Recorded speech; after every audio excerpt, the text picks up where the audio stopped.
And welcome everyone this morning to our session on Introduction to Zoom. I'm Dave Giberson, an old retired instructional design coordinator from Online Learning Pathways at the district. I've come back to do some consulting and help out with this unprecedented situation we find ourselves in. And one of the tools that, and this morning we're going to talk about one of the tools that has been our greatest savior, if you will, in this, a tool that makes it possible for us to go to temporary online instruction at the drop of a hat. I didn't say easily or cleanly, but it's allowed us to function because Zoom, the video conferencing tool that we're in right now, is a tremendous virtual classroom. You can communicate with your students almost as effectively in Zoom as you can in a physical classroom. Indeed, in some ways, more efficiently, because your students can be anywhere as long as they're online. Zoom is, of course, primarily a synchronous tool, so we all have to be online at the same time to talk to one another, but we are, of course, recording this meeting, and I will post it later for people to view. So it's also an asynchronous instructional tool. I know of no other single multimedia tool that has as much capability as Zoom. And we're going to try to figure out how to use that this morning. I've got an outline for us, which I will share with you. Get my screen share going. I'm going to start off by sharing my screen here. We'll be doing that for much of the day. And sharing the screen, of course, Zoom's superpower. This allows your students to see what you see on your computer monitor. And it's functionally equivalent to you lecturing in your classroom, physical classroom, with a laptop and a projector. Only the students can see it a lot better. So I'm going to go ahead and start that. And here's our outline. We've taken care of the first part here.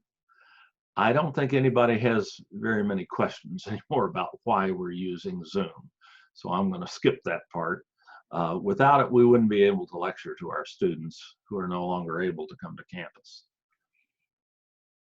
Though we can do more than just lecture or just communicate with our students in real time. We can also, as I said, record our Zoom sessions and in effect do what's called screencasting and record our computer screens and use that capability to do things like record PowerPoint lectures and other instructional activities that we can share with our students on demand so that they can look at it later at their own time, at their own instigation. But we're going to spend the vast majority of our time today here on Roman numeral 3, how to use Zoom. How to use Zoom as a host. I doubt there are any of you who haven't attended Zoom meetings before this one. It's become almost impossible to avoid because it's the only way we can communicate with one another effectively, being separated like this. But today we're going to focus on the things that make it possible for you to use Zoom with your own students. And I'm going to keep this outline handy here, and I want to pull it out of the way so that I can share some other things with you. And please feel free to ask questions at any time, though I'd appreciate them being questions about Zoom at this point. I will have a question and answer period after this session's over. And we'll probably go right to 2 hours on that because this is jam-packed with information. But I will be happy to answer any questions about anything other than Zoom that I can answer, as opposed to the meaning of life or something like that. But I'll be happy to do that, answer all those questions after we finish this presentation. But please feel free to ask questions about Zoom as we go through. If it's something I'm going to cover in a few minutes, I'll let you know, and we'll just continue. Or if it's a question about what we're talking about right now, I'll handle it in context. The answer will be more to us all. So please feel free to speak up. You can unmute yourself at any time. So anybody who does not have a Zoom account at this point in time? I suspect there might be. Good morning, Dave. Good morning. This is Tessie. When you start hosting your Zoom meeting or classes, which will be the same as hosting a meeting, you host a class, right? Excuse me, I lost that last part. When you host a Zoom meeting, it's part of hosting your class, right? Right. Okay. It's just like a live class. Okay. Well, then, do you put it into your shell? You certainly can. Yes. Okay. I just want to know that before we got started. I'm recording this meeting, and I will put it online for you all. I don't use Canvas to post it. I use another site that we have. But you can certainly post your Zoom recordings to your students in Canvas. We'll talk about that indeed. Okay. Thank you. Good question. Thank you. All right. The first thing you have to have, of course, is a Zoom to use Zoom as a host. To host your own Zoom meetings, you have to have a Zoom account. This is not true for your students, though. You do not need a Zoom account to attend a Zoom meeting. You don't need anything. Well, that's not quite true. We'll talk about that in a minute, vis-a-vis portable devices. But really, you don't need to sign up for anything to attend a Zoom meeting. But if you're going to host a Zoom meeting, you have to have your own Zoom hosting account, which you can get for free by going to conferzoom.org.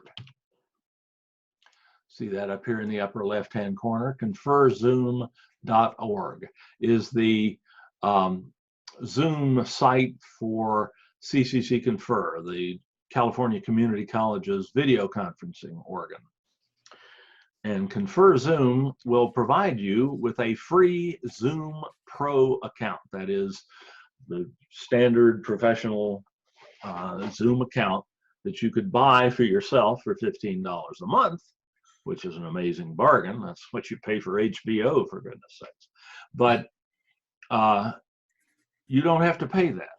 You can just click the sign up button here on the Confer Zoom website, fill out this form, you'll have to use your district email in that form, or otherwise they won't give you the account.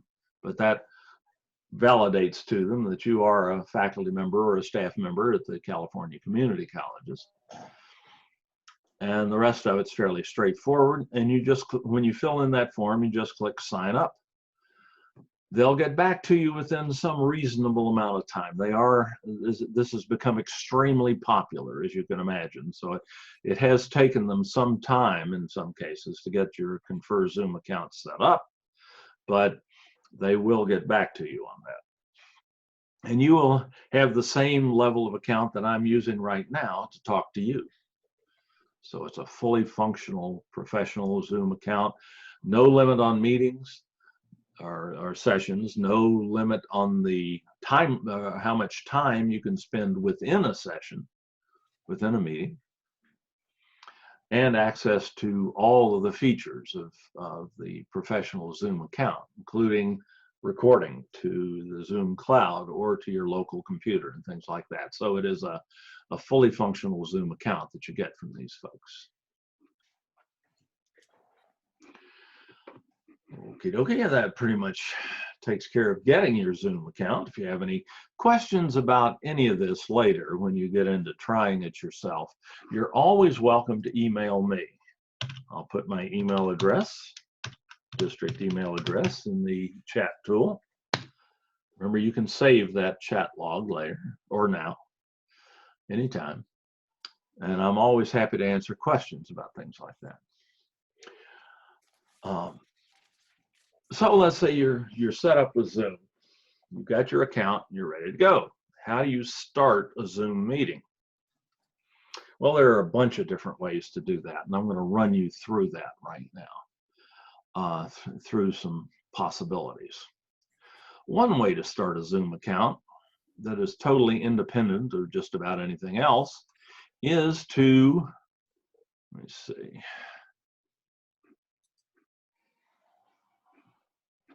Thought I had that up there, sorry.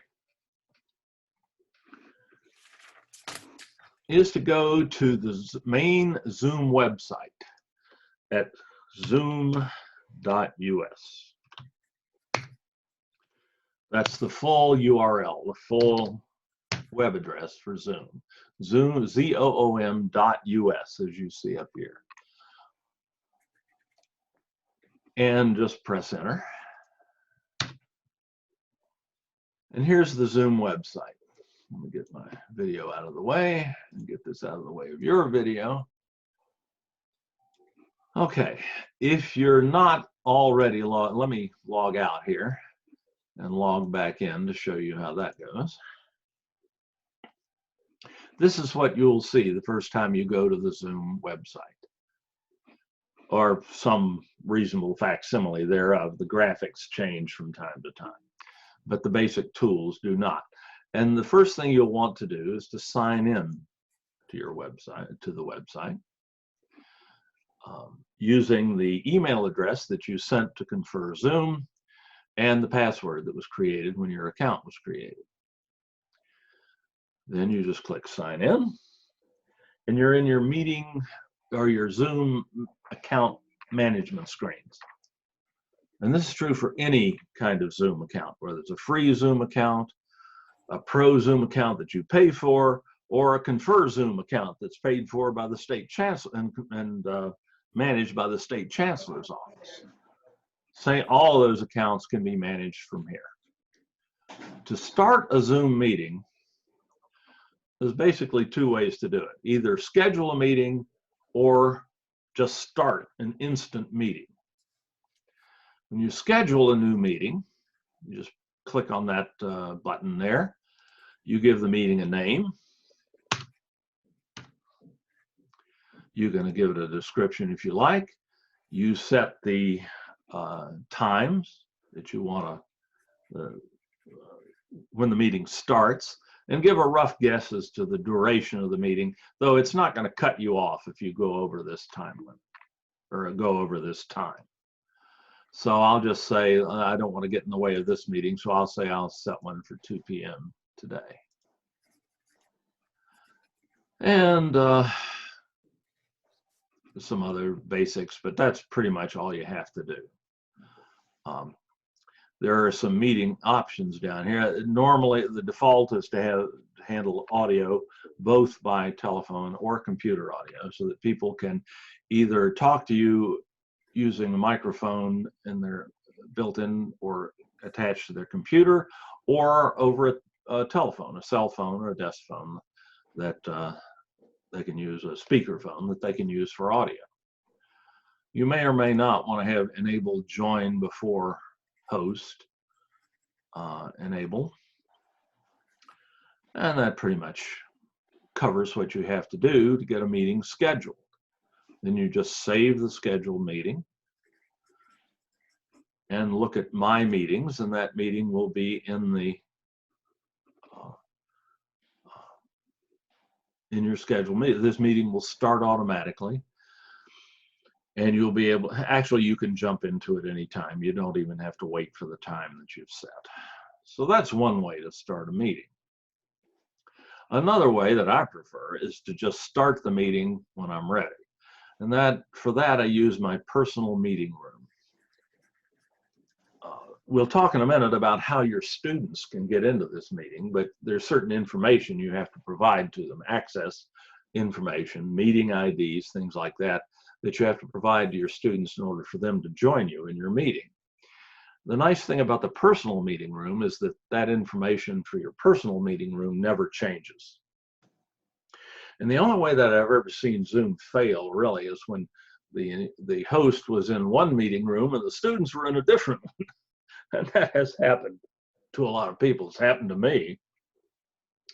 So one way to completely avoid that is to use your personal meeting room when starting Zoom meetings, and to start the Zoom meeting manually when you're ready to go. We'll talk about how you can provide that information to your students in a minute. But your personal meeting room has a meeting ID. 12 is that 1, 2, 3, 4, 5, 6, 7, 8, 9, 10-digit number. That good thing I didn't have to count that on my toes. That doesn't change. It's always the same. There's also a join URL, a link that you can give to your students, either by email or putting the link in Canvas. More details on that in a minute. So that the students can just click on that link and go right into your personal meeting room.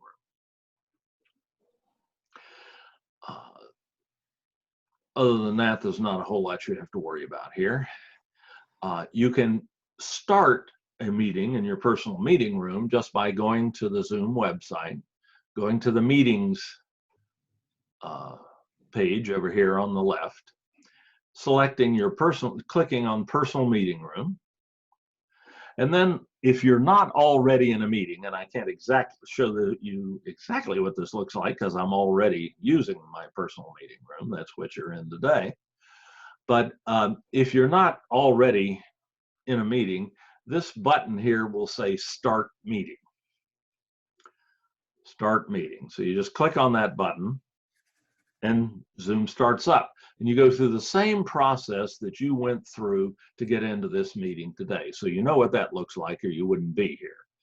That's one thing I don't have to worry about showing you at this point. So that's another way to start a meeting. Just start it when you're ready and go in. I am going to show you a way to do this other than through the Zoom website, however, because that's gotten to be an issue for us. You can also do this from within Canvas. Let me pull up Canvas here.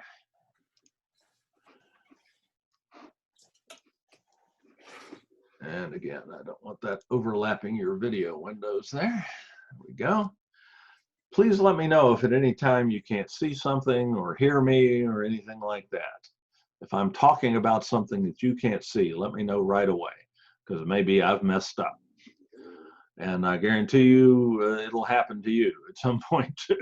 It still happens to me, and I've held probably in the thousands of Zoom meetings over the years at this point.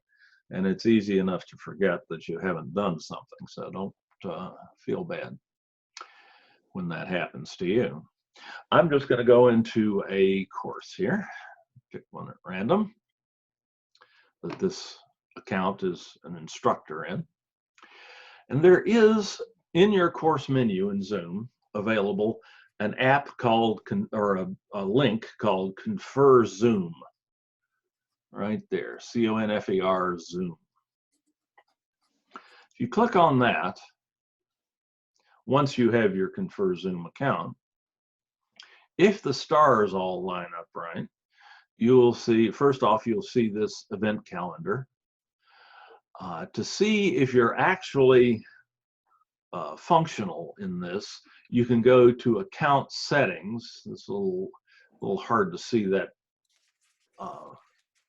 small print there, I know. If you look at the top of your screen, or the window in which you're seeing my shared screen, there's a little button up there, black button called View or named View Options. If you click on that, you've got some options to increase the size of what you're seeing on the screen if you have trouble seeing something. You can fit to window, or you can actually bump up the size of everything considerably. If you're attending on a mobile device like a tablet or a smartphone, you can pinch zoom the shared screen. Just put your thumb and your forefinger on the screen and spread them apart, and that will zoom you in so you can see things better. But this account settings link up here will allow you to verify that your account is working by just that your Confer Zoom app is working, I should say, by going to this menu here and selecting conferencing accounts. If you see this green check mark down here, you're golden. If you don't, you can try reassociating your account with your Zoom, with your Canvas Confer Zoom app. If that doesn't work, let me know. There are some other things you can try. Usually this has to do with, if it doesn't work, it has to do with an email address mismatch between Canvas and your possibly your PeopleSoft account at the district. All of those should be set to your EDU account, your sdccd.edu account, because that's what you had to give Confer Zoom in order to get your Confer Zoom account in the first place. And if all of those line up, then this should work fine. If it doesn't, let us know. There are things we can do to troubleshoot that. So let's go back to the event calendar here. You can schedule a meeting from here, basically the same way we did at the Zoom app. You just put in this information and click Save. You can also quick launch a meeting, launch an instant meeting from this quick launch button. There's one very important difference between doing this here and doing it in Confer Zoom or at the Zoom website. And that's that here, for sure, when you schedule a meeting, your students will, the meeting room will have a randomly selected meeting ID and meeting link. So if you schedule a meeting from here, you need to be very careful that you tell your students to access that meeting from the same place, from the Confer Zoom app in their Canvas course. Otherwise, they're going to end up in the wrong meeting room. And that's one of the reasons I'm not all that enamored of doing things this way, because I like to use my personal meeting room and to ensure that everybody ends up in the right place. It's not, there are some vulnerabilities with doing that. Notably, it's possible that your Zoom, your personal meeting room link can get out, and you can have people dropping into your meeting you don't want there. Usually that's not that big a deal unless they want to be disruptive in a process that's been called Zoom bombing. And more about that later and how to avoid it, how to deal with it if it happens. Question? Nope, not yet. Okay. But if you schedule a meeting from this Confer Zoom app, make sure your students access the meeting the same way by going in, and they'll have an option to join this meeting. There'll be an upcoming events list here that they can click on and get in. So that's about all I want to say about that right now. So those are some different ways to both schedule and start a Zoom meeting. Again, my preference is to use the from the Zoom website, my personal meeting room, and start a meeting from here, because I know exactly what the meeting ID and the meeting join URLs are, and I can provide those to my students in advance and know that they will end up in the right place. But everybody has their own preferences on that. I'm willing to accept the very slightly increased risk of an intruder in my meeting, because it's very easy to deal with that if it happens. And we'll talk about that in a few minutes as well.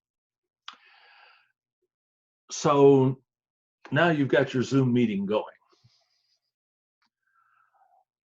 Now you got to get your students into it. How are your students going to know how to get in? How are you going to make sure that they end up in the right place? Well, we've already talked about if you're using the Confer Zoom app in Canvas, they need to enter the meeting through that app to be sure that they end up in the right room. If, on the other hand, you're scheduling the meeting through the Zoom website or creating an instant meeting through the Zoom website, you can provide the students with the access information for that meeting in a variety of ways. Again, you have if you're using your personal meeting room, you have a join link that you can send to your students, right? That's my customized one right there. The Uncustomized ones look something like this. They just have a little bit of URL and the meeting ID for the meeting embedded in the URL, but that's the join link for this meeting that you're in right now. You can send that to your students in an announcement in Zoom, or in Canvas, excuse me. You can send a Canvas announcement. You can send an inbox message to your students, and they can get it that way. You can post this meeting URL in Canvas, in a link in Canvas. Let's go to a Canvas where we'll just use the same Canvas course here. Go to the modules, and you can post a Zoom link right in a module. You can go to the plus sign associated with the module in which you want the Zoom link to appear. Click that and select external URL. Zoom's an external resource, so then we just paste in your meeting URL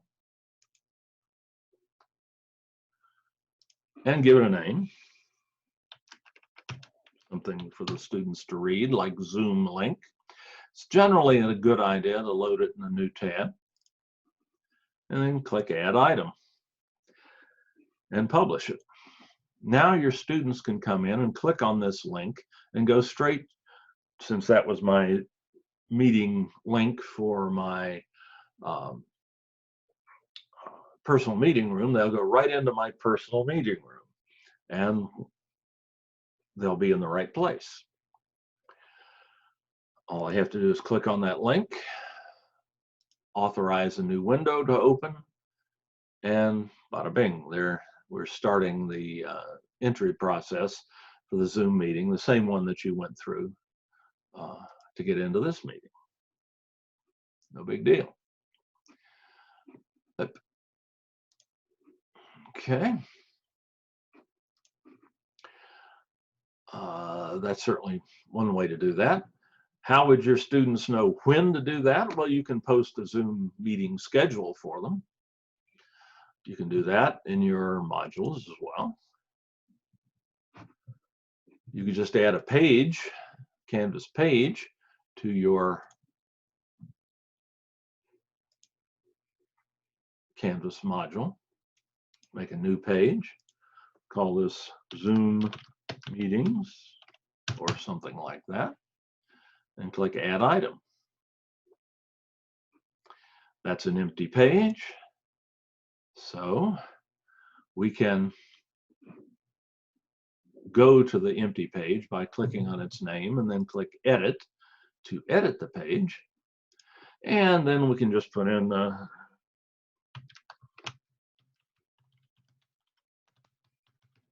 some text, and maybe we have a meeting at what did I set that up for? 2 p.m. today, 2 p.m. 4/27. Goodness gracious, almost May. 4/27, 2020.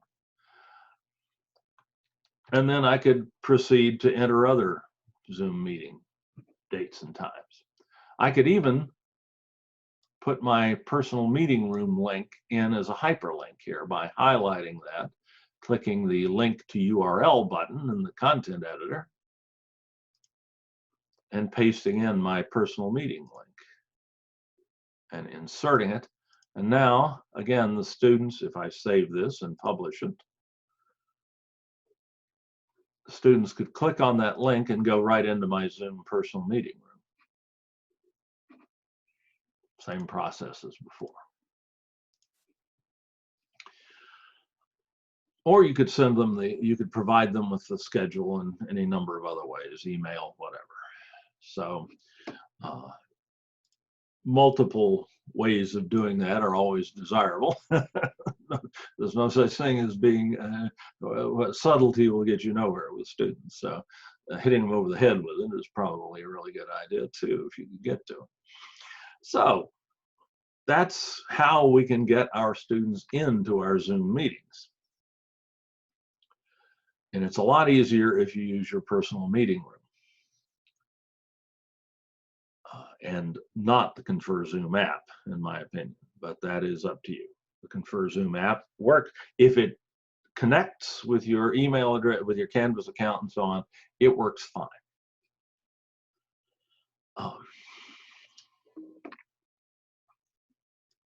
Very well. So where are we here?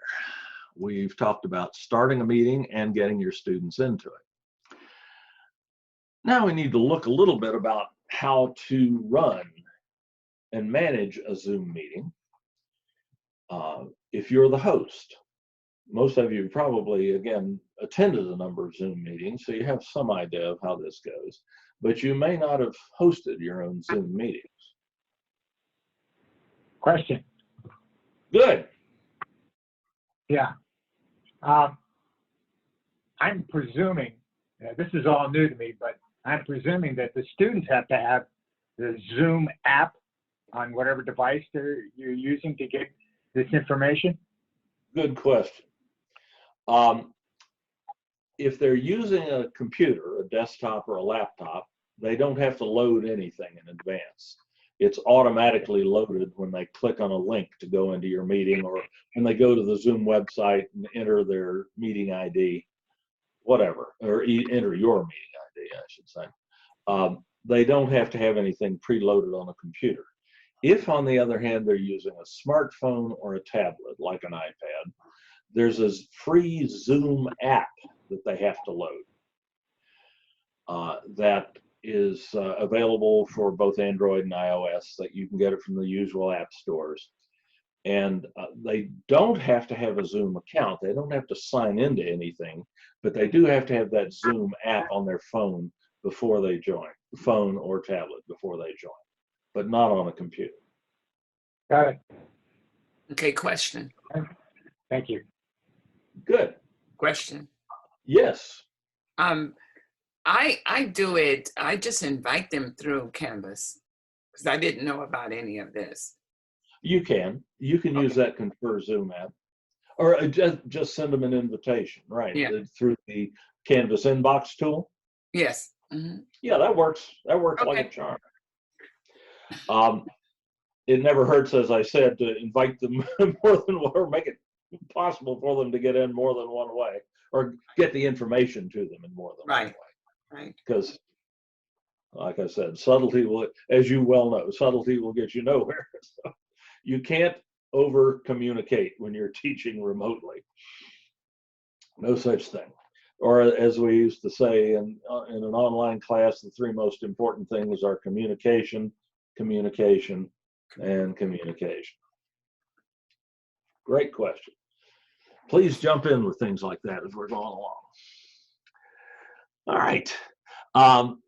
So in order to show you what I'm doing when I'm managing a Zoom meeting, I have to show a movie in class, just like my old coach used to. And that's something you can do with Zoom. It's kind of handy. The problem for me teaching Zoom over Zoom is that Zoom doesn't share my menus with you. It doesn't share, you don't see exactly what I'm seeing. So what I had to do was using a different tool. I had to record myself going through and explaining how the Zoom menus work. So forgive me, I'm going to be virtual for a little bit, but it does show you another very useful thing you can do with Zoom, which is to show a YouTube video or any kind of online video. Anything that appears when you're sharing your screen in Zoom, anything that appears on your screen will appear on your participant screen, including a movie. There is a slight trick to showing movies in a Zoom session. You have to tell Zoom that you want to share your computer's sound, that is the sound that comes out through your speakers, as well as your microphone. And this video will show you how to do that. So I'm going to stop my share for just a second and make sure I picked appropriate options here to do that. Yep, I did. So here we go again. So I'm going to pull up my YouTube account here. I don't know what I'd do without YouTube. I'm going to full screen this video. And here we are, using the Zoom control menu as a host is the Is this video on YouTube? It is on YouTube. Okay, thank you. And it is on our, it's on also on our on-demand link to our on-demand video site as well. Thank you. At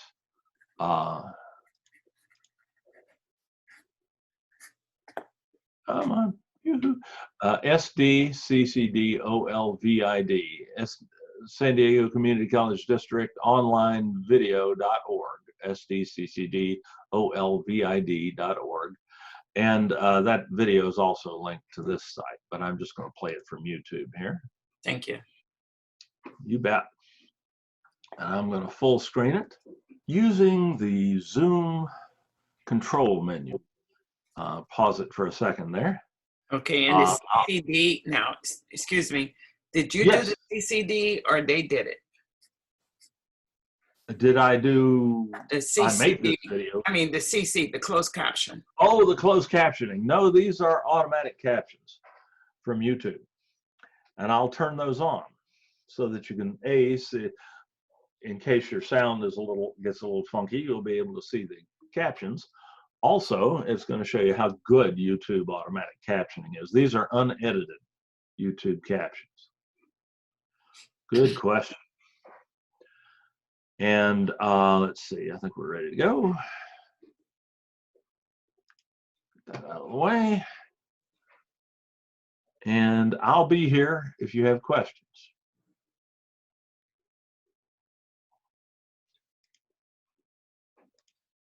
Using the Zoom control menus as a host. When you mouse over your screen, you will see a Zoom menu pop up at the bottom of the Zoom window. And this allows you to control and manage your Zoom meeting.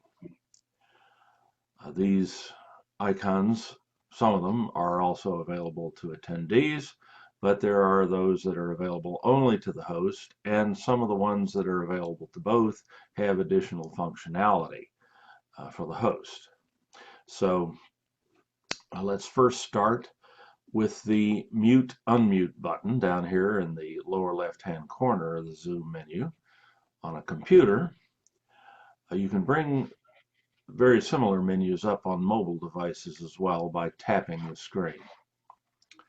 The mute unmute button allows you to turn your microphone on and off. Clicking it once will mute you, and a red slash will appear through the microphone. When you speak, Zoom will remind you that you're muted. Then another click will unmute you.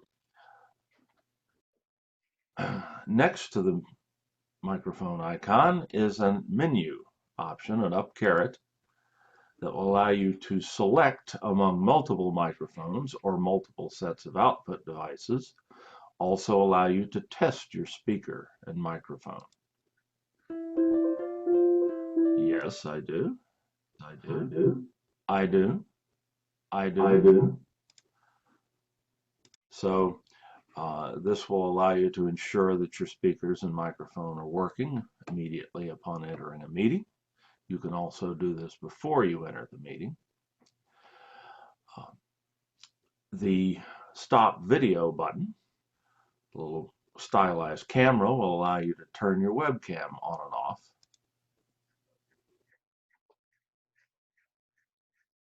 If you so desire, and assuming you have one. A webcam is not necessary for an attendee, but it's highly desirable for the host. Next to the webcam icon is another menu. Here you can select among multiple video sources that you might have attached to your computer. You also have video settings, which you can work with. Here's a live Zoom tip. Don't scratch your ear when you're recording yourself. including changing screen aspect ratio, enabling high density video, touching up your appearance, which I leave on. And these other options are usually desirable. Display participant name. You can choose to have your video on as you enter the meeting or not, and so on.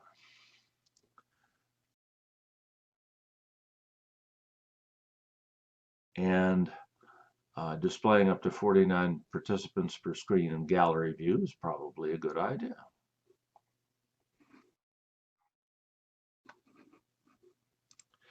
Gallery view can be enabled using the button in the upper right-hand corner of your Zoom screen. And this allows you to see all of your participants at one time, including, of course, yourself.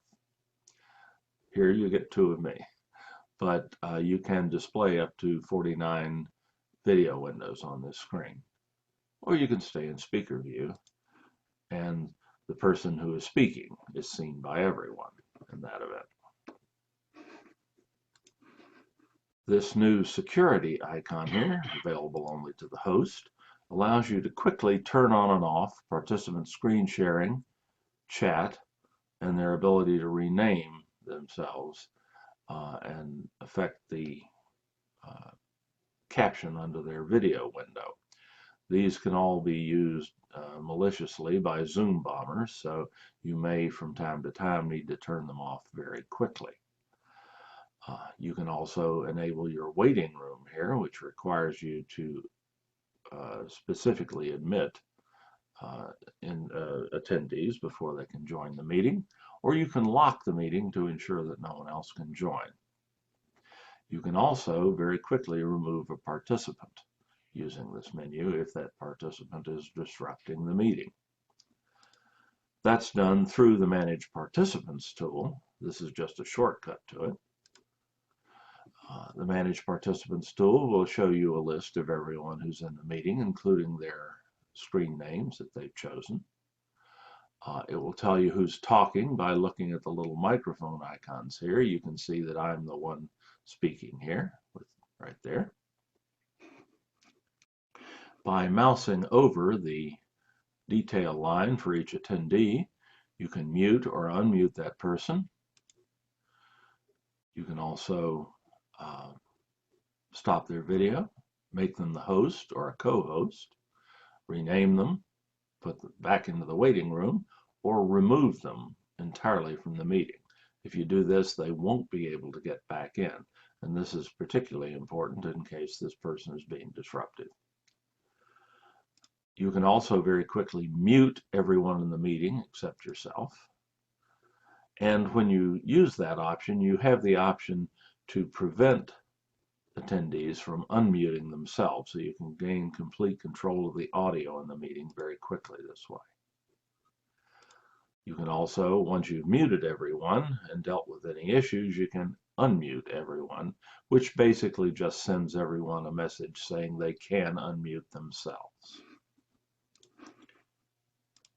Next, we have the chat tool, which allows us to do text chat as a back channel communication in a Zoom meeting. You just type something into the box that says type message here and press enter, and everyone sees the message. You can also send messages privately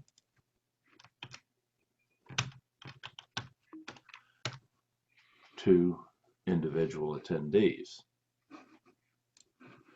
There's a little menu button in the lower right-hand corner of the chat window, which allows you, among other things, to save the chat, and this is available to your attendees as well.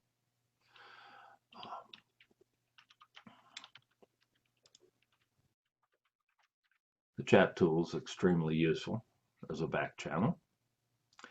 Perhaps the single most important button on this screen is the Share Screen button, or within this menu.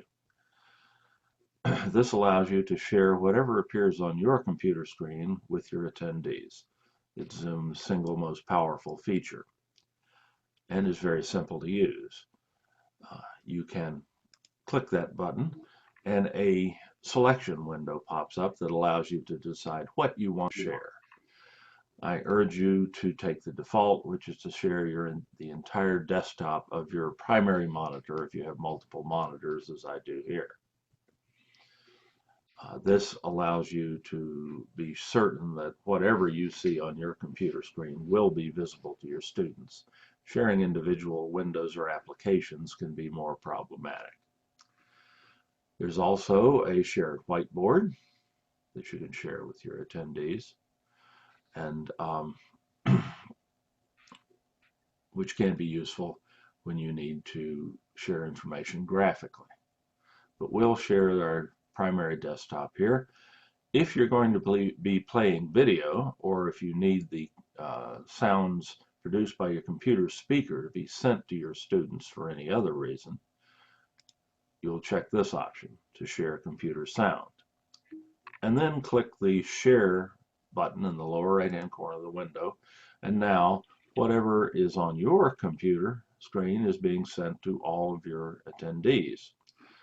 You'll also have a little video thumbnail window over here, which has a number of your attendees' webcams showing in it. You can always pull that off the screen or minimize it at need. You'll see a share control bar, which gives you access to your Zoom menus while you're sharing. We have the usual tools we've seen before. But we also have an annotation button, which allows you to draw on the screen.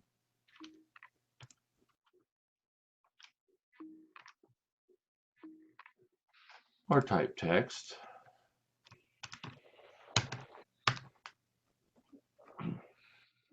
Allows you to highlight your cursor with the spotlight tool. Or you can use the eraser tool to get rid of anything that you put on the screen or that anyone else might have put on the screen. Or you can clear all drawings instantly using the clear button here.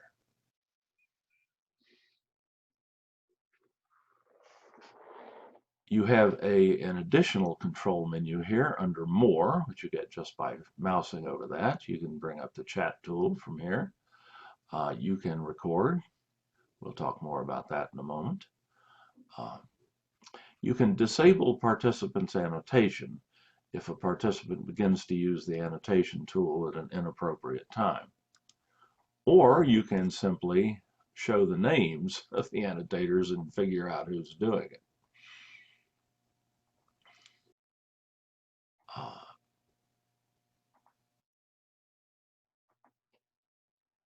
And you can even end the meeting from here if you wish.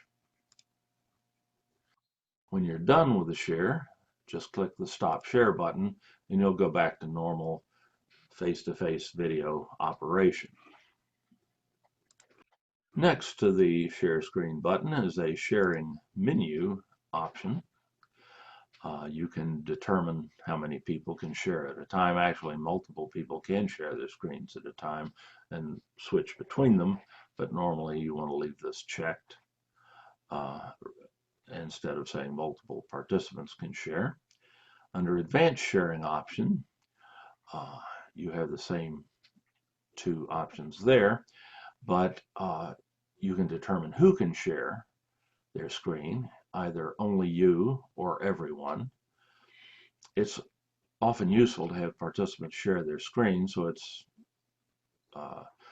useful to have this on in many cases, but you can turn it on and off here at need and just turn participant sharing on when you need it.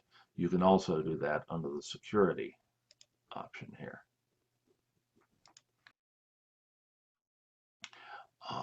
For sure, no matter what you do, make sure that who can start sharing when someone else is sharing is set to only host. Otherwise, a participant could take control of the meeting and you couldn't stop them. So leave this as only host for sure. Zoom meetings can, of course, be recorded. Only the host can record by default, but you can assign recording capability to individual attendees if you wish. Normally, though, you'll be the one recording the meeting if it's going to be recorded. There are two options in some cases, one to record the meeting to the local computer and one to record it to the Zoom cloud. You may or may not have both of these options. Selecting the option will announce that the meeting is being recorded. meeting is being recorded.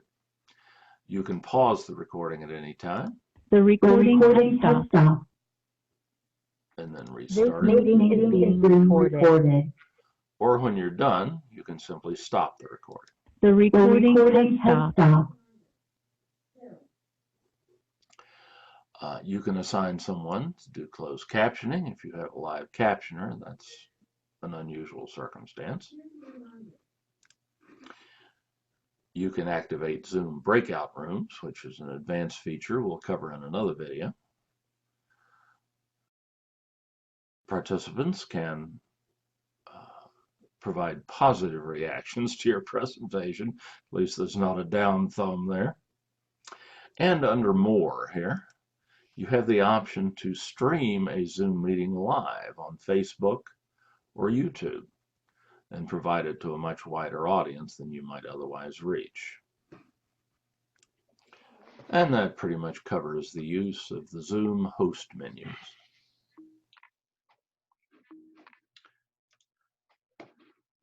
Alrighty, we're back live again.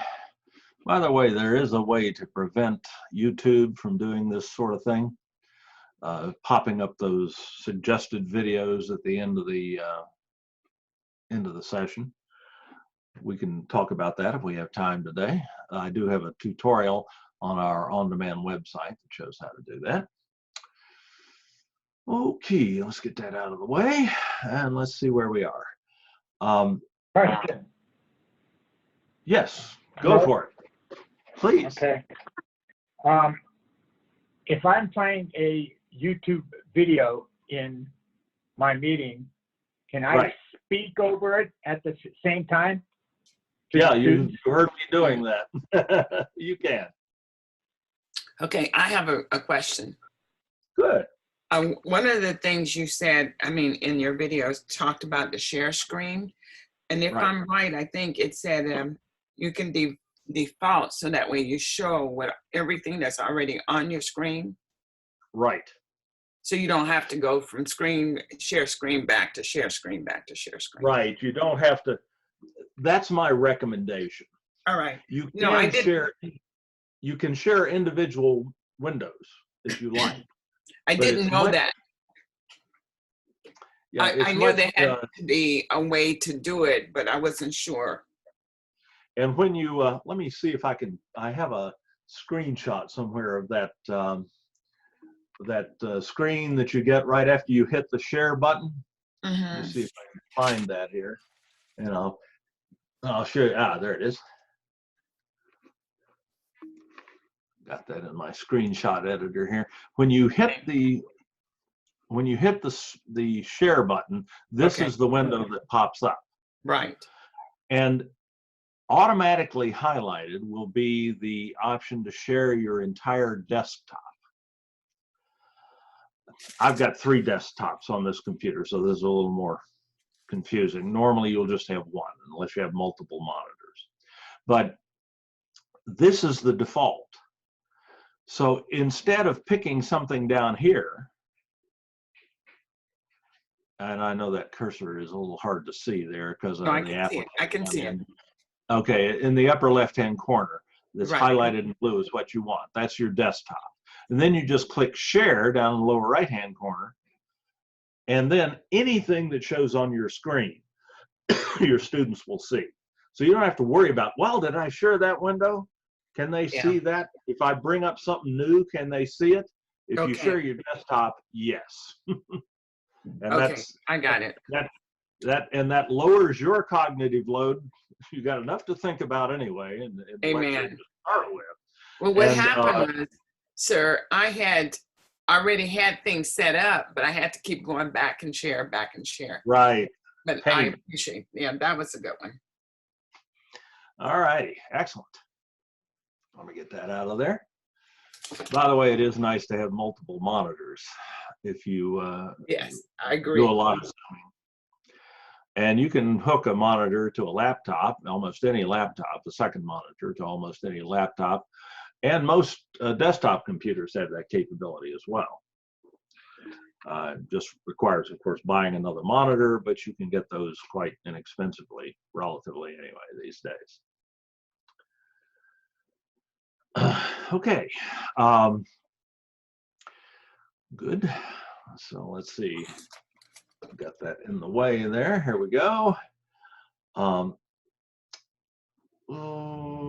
Yeah, that was a great question on screen sharing.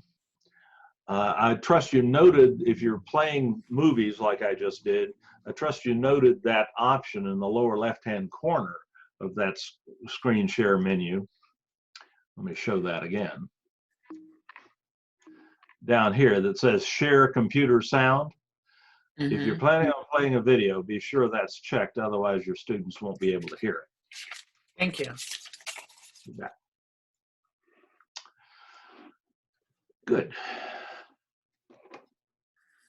Great question. Keep those coming. It really enriches the presentation and sometimes reminds me of something I was about to forget. So hi, James here. Good. Please. Could you show me or show us how you would put a YouTube video on and speak over it? Yeah. Just like I did before, I just had to pull that. I've shared my desktop with you. So yeah, everything that I see on this primary monitor anyway, you're seeing. So I just go to YouTube. I find the video I want to play. If it's one of my videos, I go to my YouTube studio and I go to my video list instead of all my wife's soap opera videos there. And I find the one, this is the one we were just playing. Here's another one. This is a question I often get. I bring up that video page in Zoom, or in YouTube, excuse me, the usual way. So I'm just pulling it up on my own screen. And whatever I'm doing, you see. Using virtual background. And this can be playing Zoom meetings. And my microphone is still, hosts and participants can do this live as well. So I can talk over. To set up use of a virtual background, you'll need to go. I can pause it and talk for a minute and then start it up again. The video settings menu.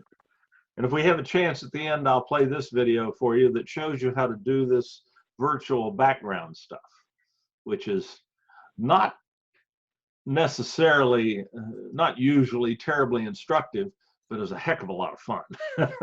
Also impresses the living daylights out of your students. So we'll talk about that later. But did I answer your question? Yes, sir. Thank you. Great. Dave, I have a question. Good. This is Oscar. Hey, Oscar. I often have students that require me to use the whiteboard, but I have a Mac, and so it doesn't have a touch screen in which I can draw chemical formulas. Right. And so I'm out of luck, am I? No. There are alternatives to that. What Oscar's referring to is the ability to share the integrated Zoom whiteboard, which is one of those options. I keep using that screenshot. Let me show you that. That option is right here. Whiteboard option, instead of sharing your screen. And I'm going to do that so we can see it. I have to stop my my screen share, and then hit share screen again and select the whiteboard and share. And now this is an interactive whiteboard. You can use it, and if you allow it, your students can draw on it as well. So you can communicate back and forth this way. The usual method is to draw on the whiteboard, and you can use pens of different widths. You can sort of type, or there, but it's really kind of hard to do with a mouse. That's what I'm just using a mouse here. You can draw pictures, but they don't tend to come out real well unless you're a much better, you have a much, there, that's benzene. I'm a chemist by training. You can draw stuff on here, but it's not really very effective unless you have something like a touchscreen monitor with a stylus where you can draw on it, which not that many of us have.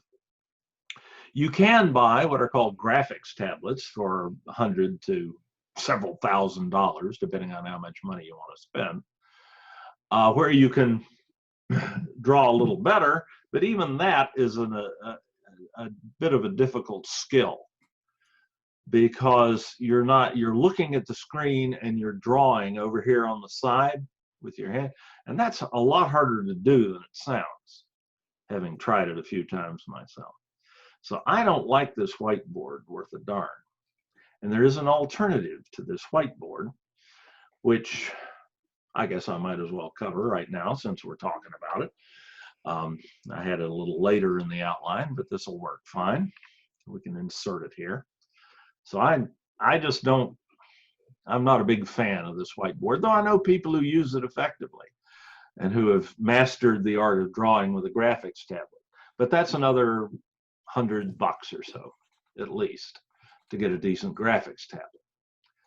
If you want to spend some money on this, there's a much better way to do this, I think. And that's to use what's called a USB document camera, USB connected, a universal serial bus connected document camera. So let me show you how that works. I'll share my screen again here. This time I'll share my desktop instead of the whiteboard. And I have attached to my computer here a little USB document camera. It is, let me bring up a picture of it, or a picture of a current one. It's made by a company called IPEVO, I-P-E-V-O. So if you just Google IPEVO, you'll get their website. And the document cameras look something like this. This is the entry-level model. It's all you need. You pay $100 for it, no matter where you buy it, Amazon, anywhere else. These have been in short supply. You may have to look around to find one, but they can be had. I know of a lot of people who have gotten them recently. No real need for these more expensive models here. This one will work great. It connects to a USB port on your computer.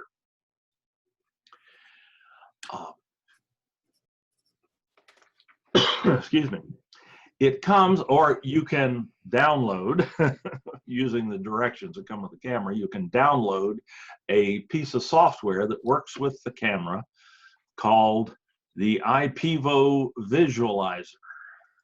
Let me bring that up on my computer here. IPEVO Visualizer. Free software, you can download it and install it. I have a tutorial showing how to do that. And that software displays on your shared screen what the camera is seeing, which is a little bit of a mess right now. I've got my smartphone in the meeting, which is another Zoom trick, so I can see exactly what you're seeing, so I don't screw up as often. Also, it reassures me that Zoom is working properly. Now, you'll notice that the other piece of high-tech equipment I have under the camera here is a good old-fashioned, not so high-tech legal pad, and the not so high-tech communication device from Sharpie. But everything's upside down because the camera has a simple lens. That's no problem. I have a tool here in the software that will allow me to rotate that image so that everything's right side up. Now, I don't have to use a whiteboard. I can use a piece of paper and a pen, and that's a lot easier than trying to use that whiteboard, even if you have a good graphics tablet, because there's so much. It's easier than writing on the whiteboard in the classroom, because you're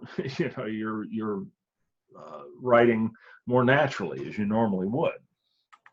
So anything that you put here, like this is really useful for mathematical notation, because it's almost impossible to do that with a math editor in real time.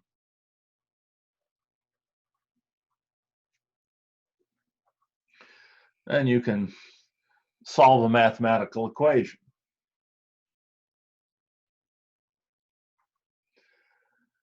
X squared, you can just work through the process, and your students can see it. Actually, they can see it a lot better usually than they can see it on a whiteboard in class. If you're teaching, I don't know how you teach STEM subjects, science, technology, engineering, and math, without this sort of aid on Zoom. If like I say, I'm an old chemist. If I want to show you how to make nitrobenzene from benzene, I take sulfuric acid. I treat benzene with sulfuric acid and nitric acid, being darn careful in the process. And I can create nitrobenzene.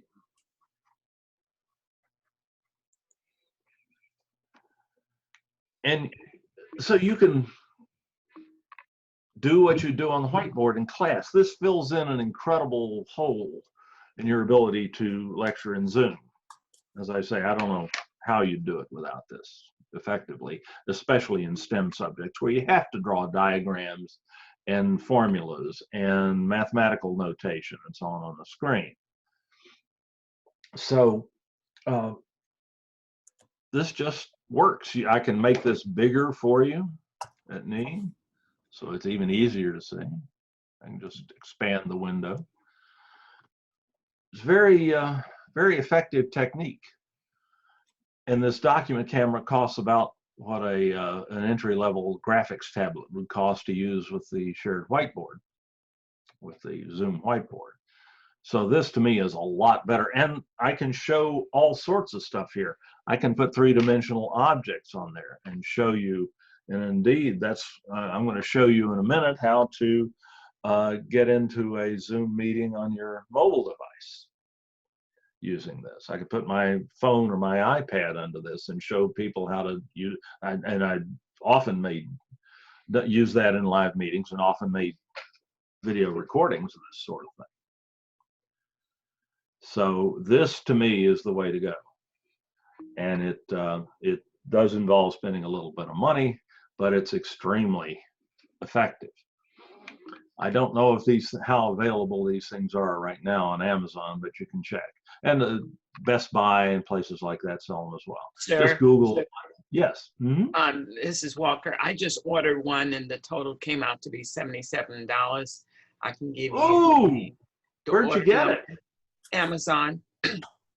Really? It's like the old one where you used to sit a book underneath it. Oh, it's order number 1130907 486 1738649. Look like that one? Yes. Does it look like that one? No, it's see where you have the bottom at. It's a flat bottom. Oh, okay. It goes straight down, but there's a flat bottom where you can put anything on. Right. Yeah. Right. So I just glad to ordered hear it. that. So. Yeah. And Yeah. Thank you for it your will gift. change your life Mm-hmm. on Zoom. Thank you. You bet. Thank you for sharing that. Let me give you the name of it. Hold on. Let me go back. I So, typed in exactly what you said to type in, and great. it's well, go ahead. Now I'll find it. I'm sorry. Okay, we'll go ahead. Share that Go later. ahead. I appreciate I that. will. All right. So let me share my screen again. So this just works like a charm. It is easy to do. It's natural, and it vastly increases your capabilities in Zoom. I'm just going to get that out of the way for the moment. Dave, that's great. Is it possible to do, focus a little bit better? Yeah, I just didn't. There's a focus button on the camera, and there's a focus button in the software. Okay. And I was moving stuff. I've got the camera set on autofocus, so I was moving stuff back and forth, and I didn't know what to focus on there. But if I go back and just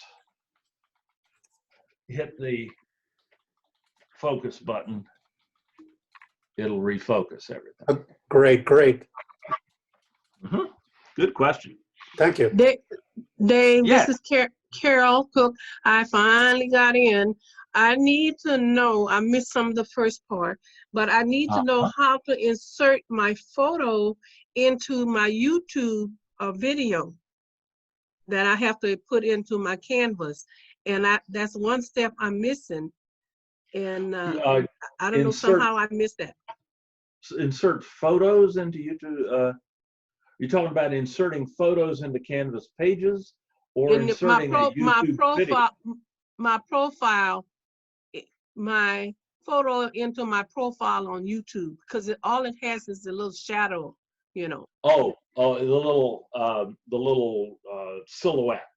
Yes. Yeah, Yes. I'll be happy to cover that when we get to the question and answer part. You bet. Oh, okay. Thank you. And of course, you can also upload a profile picture to Zoom and one to Canvas as well. If you have questions about that, I'll take those too. Okay, let's see. We're doing pretty good. Let's keep rolling here. The next thing I'd like to deal with is recording your Zoom meeting.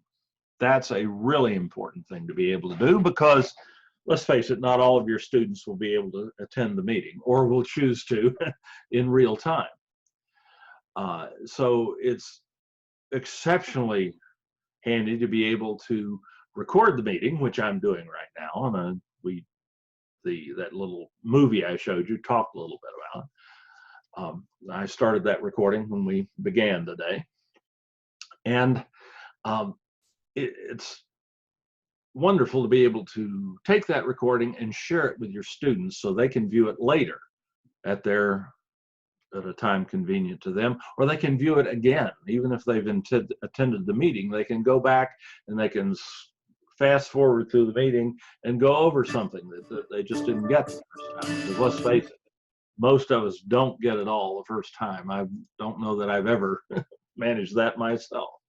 So Zoom recording is an extremely important capability in Zoom. I showed you in that video how you start a recording. There's a little record button in your Zoom control menu that you can start at any time. There are two options for recording Zoom. You can record to the Zoom cloud, which is the default option in the Confer Zoom accounts. If you just click the record button without setting anything else up in a Confer Zoom account, your recording will go to the Zoom cloud. It'll automatically be uploaded to the Zoom cloud when you finish the meeting, when you end the meeting. And within an hour or two, you'll get an email that says, okay, your Zoom meeting's ready to view. And it'll send you the URL for it, the link, the web link. And that's really, really simple. I have a few, I don't usually do it that way, because I like, I've got a little touch, as most of us do, of OCD, and I like to keep control of my recordings. I like to know where they are and that I have a copy of them handy, and I have some control over where they're placed, where they show up. But quite aside from that, I have a few concerns about the long-term viability of the Zoom cloud because of the tremendous use it's getting right now. Though so far, I must say, it's held up beautifully for a tiny little company out of LA. Zoom is based up outside of LA, run by a couple of folks who used to work for Cisco, a big networking company. And it's a tiny company as far as market cap goes and so on, but it's outperforming all the big boys in this space. They've become amazingly popular throughout the world, justifiably. But I do have some concerns about the Zoom cloud and its long-term viability. Not only that, you only get about a gigabyte of storage space with your Confer Zoom Pro account on the Zoom cloud, and you can use that up pretty quickly if you do a lot of long meetings, like class lectures. So I like to record to my local computer, and then put the video up on YouTube, because if Google runs out of space, then the apocalypse has come and we got lots of other things to worry about. I'm a little more confident in Google's long-term viability than I am in the Zoom cloud, but the Zoom cloud so far has been working great. And as I say, it's the simplest way to do it, because you just hit the record button, and then when you're done, you either end the meeting or stop the recording and then end the meeting. It doesn't even matter. And it just shows up on your in your Zoom cloud. So let me show you where to look for those. You can look for them either on the Zoom website. Let me bring that back up here. You can go to zoom.us and log in as you. And let me scroll back up to the top here. And you can go in your Zoom account management menu here. You can go to your recordings, and they'll be right here. And they'll all have start times and dates, so you know exactly which meeting is which recording is which. You can pull them up by just clicking on the link to them and play them.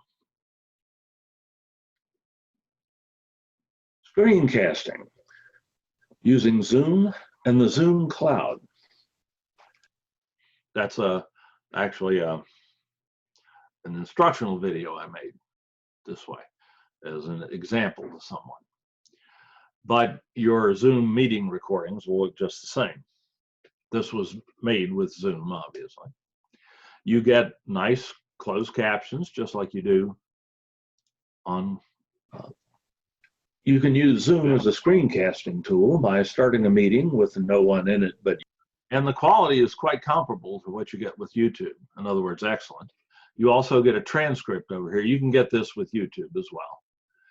And you can save that transcript and so on and use it for other things. But you can also, get this out of the way, let me find out where I am here. You can go to your recording page and you can copy the shareable link for this video, the link that your students would need to access it. And you can then go to Canvas. I've got Canvas here somewhere. Let me see. Nope. Yep, there we go. You go to Canvas, go to your modules, and you can put a link to that video in a module. You can just make a web link, an external URL. We'll paste in that meeting link and give it a name, Zoom Cloud Recording Link, whatever. It is critical in this case that you load this in a new tab, otherwise it won't work. It's a quirk with Canvas. And add the item and publish it. And then just click on that and you'll go right to the, and open up a new window, and you'll go right to the Zoom recording, and your students will too. So there's very little muss or fuss with that. If you're using the Confer Zoom app and you have scheduled the meeting through the Confer Zoom app, you'll find your event recordings here as well. Actually, all of them are here. Forgotten that. So your students can also access your event recordings through the Confer Zoom app. So that all works fine. But again, I have my concerns. So I'm going to also show you how to deal with the Zoom recording that you've made to your local computer. Get that out of the way for the moment.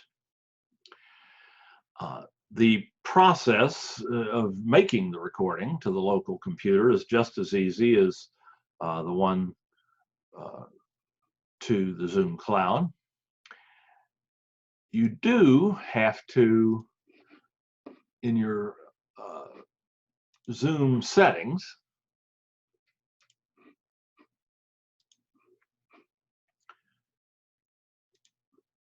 in your at Confer or at zoom.us or CCC Confer Zoom.us, same thing.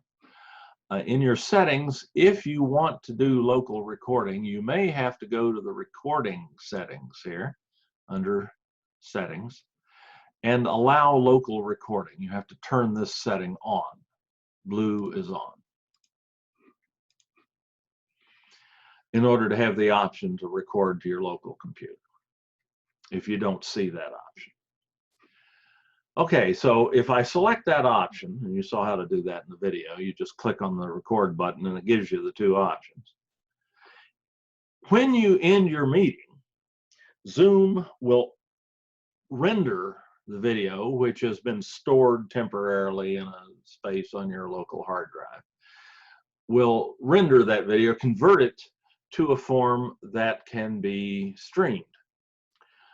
You'll see a little blue bar run across the screen. While it's doing that, it will, if you shut off, in that event, you want to leave your computer on for a little while to let that finish. Should you forget and turn your computer off, it'll automatically, you'll have an option to redo that later, but it's easier if you just let it finish before you turn the computer off.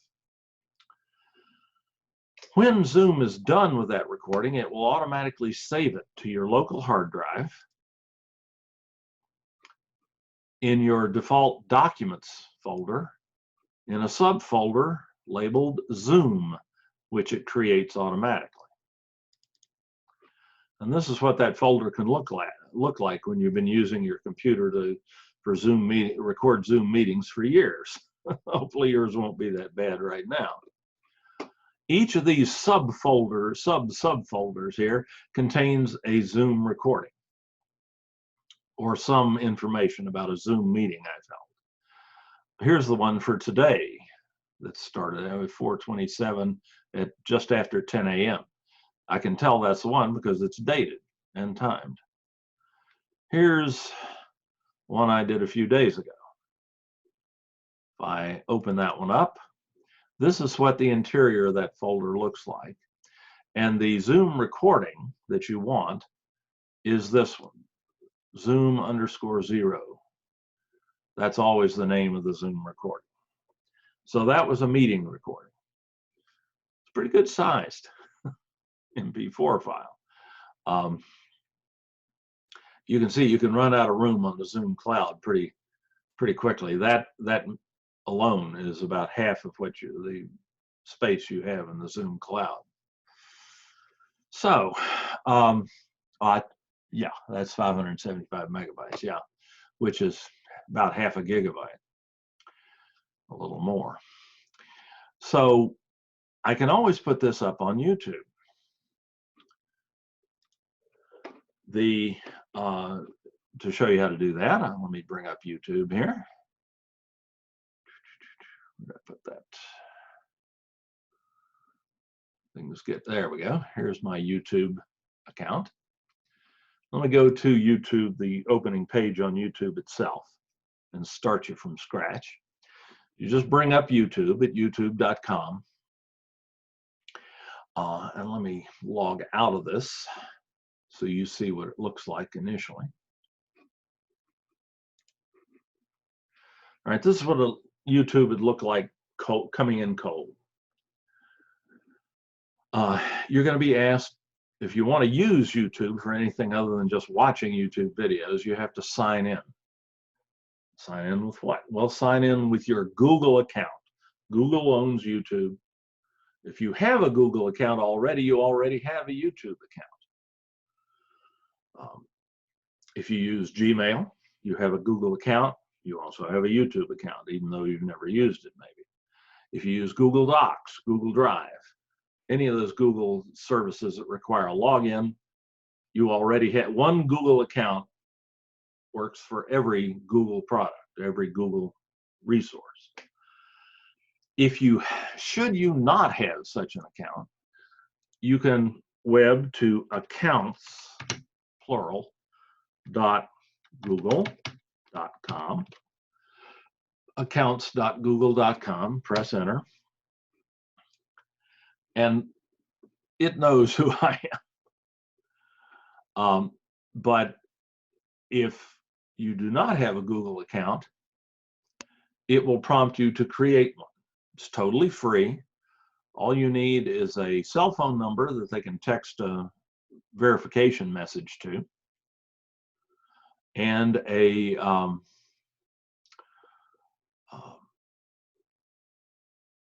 and an email address that you can give them. And you can have a Google account in about 5 minutes or less. You will also want to do what's called verifying your Google account. If you don't do that, you will only be able to upload videos as long as 15 minutes to YouTube. So you definitely want a verified YouTube account. You can do that by just going to, you'll probably be prompted to do this, but if you're not, you can just go to youtube.com/verify. youtube.com/verify. It's going to tell, and let me tell it an account so I can log in here.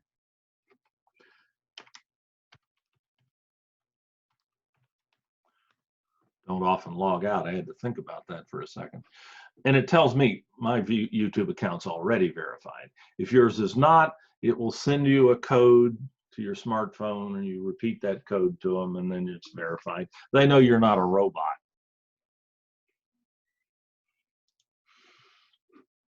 So if you're not already signed in at YouTube, you sign in.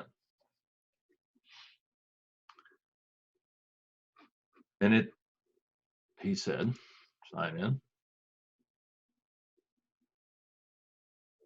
Come on. What are you doing to me? Oh, there. It let me go right in because I just entered my email address and my password that's associated with my Google account. Normally, it would prompt you for that again, but since I just entered that, it had remembered it. You never know. Sometimes in helping you, the machine can confuse you. But anyway, and it certainly did me that time. Oh, good. One of the joys of YouTube, a poop emoji right in the middle of our class. Oh well. Got to realize that there's an awful lot of amazing stuff on YouTube, and most of it's good amazing. A little bit of it is just kind of disgusting, but most of it's great amazing, and very little, if any, of it is actually obscene, because they work very hard against that. So YouTube is a great place to store video and serve it, the best place there is. Because it's reliable, compatible, and the performance is second to none. To upload, once you've gotten logged into YouTube, and that usually takes no time at all, You can add a new video to YouTube at any time by clicking on this little camera icon here. It says Create. You'll then be given the option to upload a video. And then Google leads you by the hand through the process of uploading the video. It asks you to select the video file that you want to upload. So you go to wherever you have that video stored.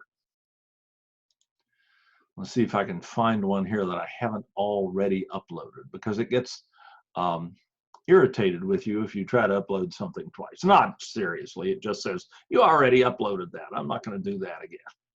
So let me see here. To find your Zoom videos, you'd go to your Documents folder, to your Zoom subfolder under that, open it up, and let's find one here.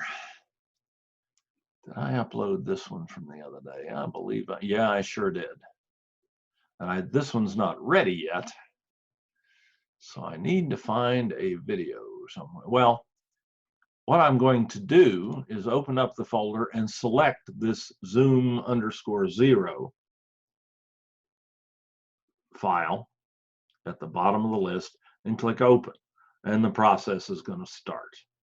But I know I've already uploaded that one, so it's going to get, and not to mention that's a huge one, so it's a 3 or 4 hour Zoom meeting. Those take a little while. They work fine, but they'll take a little while to load up. So let me find a different video here. Select File. Should have thought this out in advance, sorry.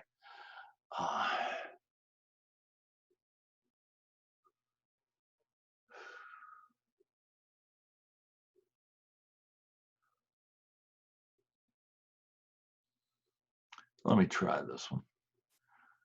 I just select the video I want to upload and click Open.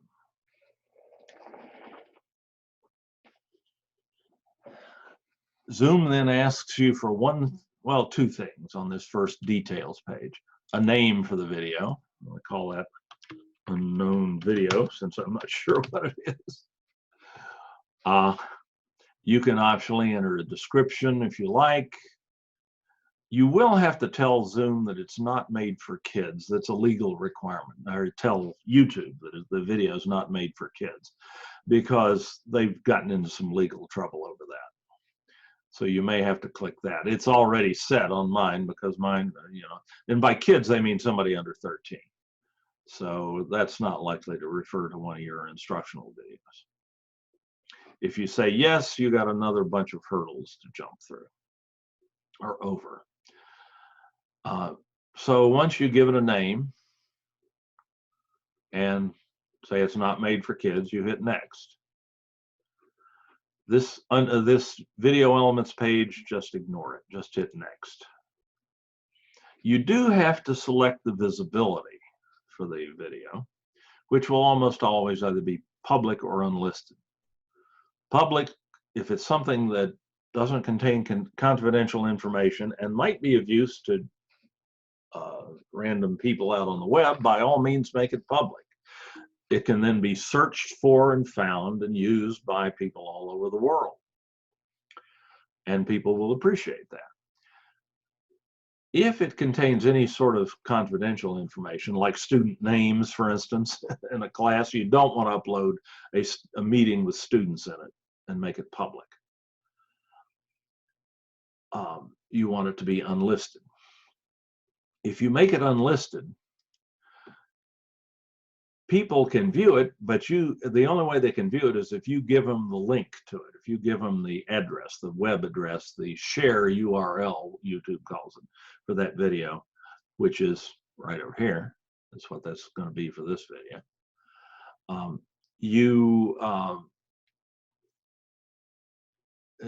That's the usual option that you pick. Certainly the option you pick if you have student names in the video. But by all means, make stuff public if you can. You'd be surprised who will appreciate it. You do not want to use private. Private is like for your baby videos.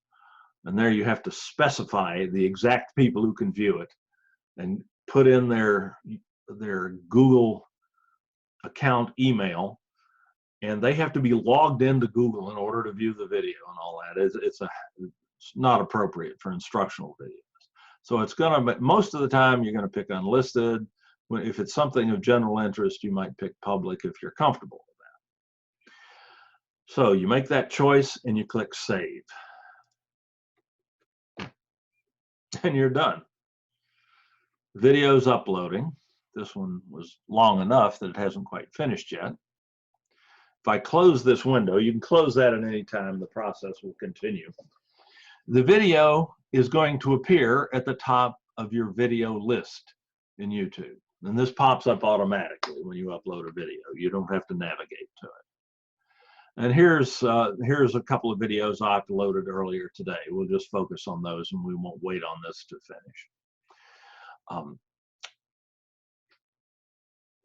If you want to share this video with your students, you can, from the details page, which each video has, which you get by just clicking on this little pencil icon here.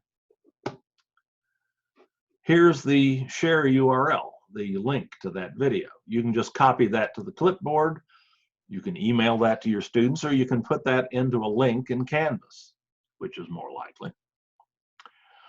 Or you can go to my favorite way for sharing a link, sharing a video with your students from YouTube is to, I don't want it to play, is to go to the video page itself in YouTube for that video and select the share URL, or the share button, excuse me, below the and to the right of the video, and click on the embed button here in the share box and get what's called an embed code. You don't have to know anything about how that code works. You just have to know how to find it and how to copy it to your clipboard, which you do by clicking on this copy button down here in the lower right. All right, that's copied to my clipboard. Now I can go to Canvas. I'm done with YouTube for the moment. I can go to Canvas. If I can find it, what do I do with it?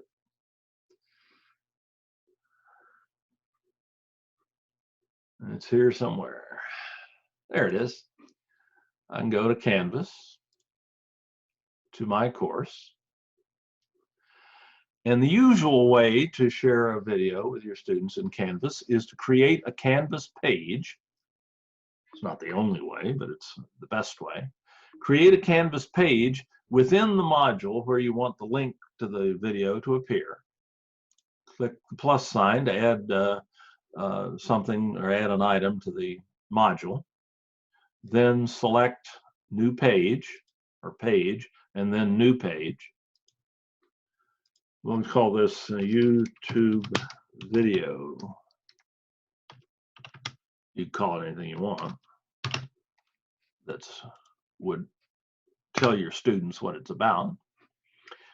I'll just call it YouTube video page, and I add the item. And this is a blank page, as always, when we create one that way. And now I can edit that page, and I can embed this video into a Canvas page using the rich content editor in Canvas, using the Insert Edit Media tool, which is a second tool in the second line of the toolbar in the Canvas rich content editor. I select the Embed tab,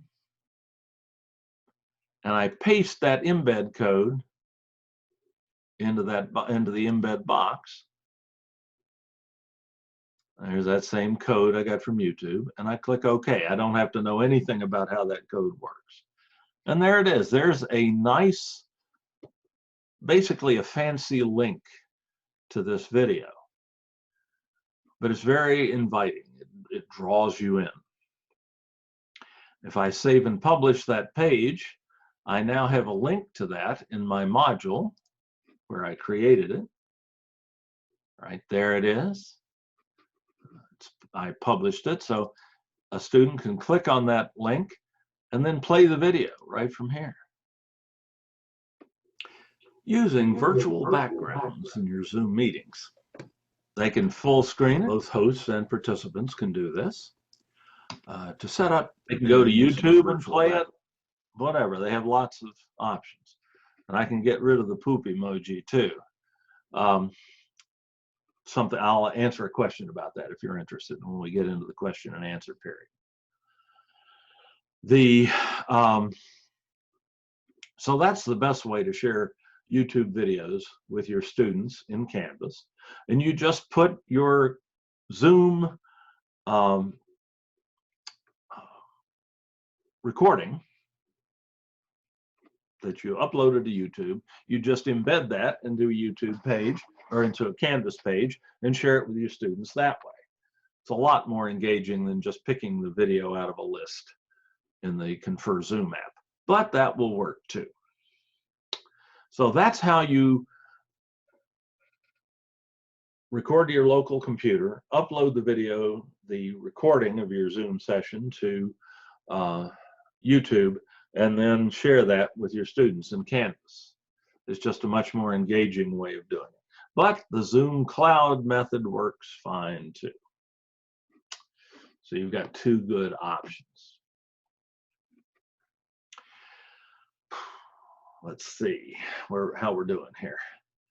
We've got a little over 10 minutes left. Zoom meeting security is something we need to talk about.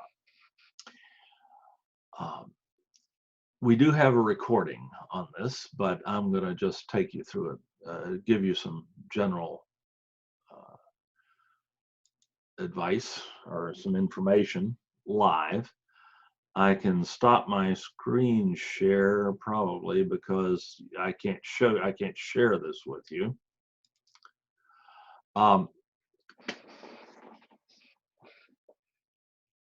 If you're using your personal meeting room ID, don't post it on a public forum.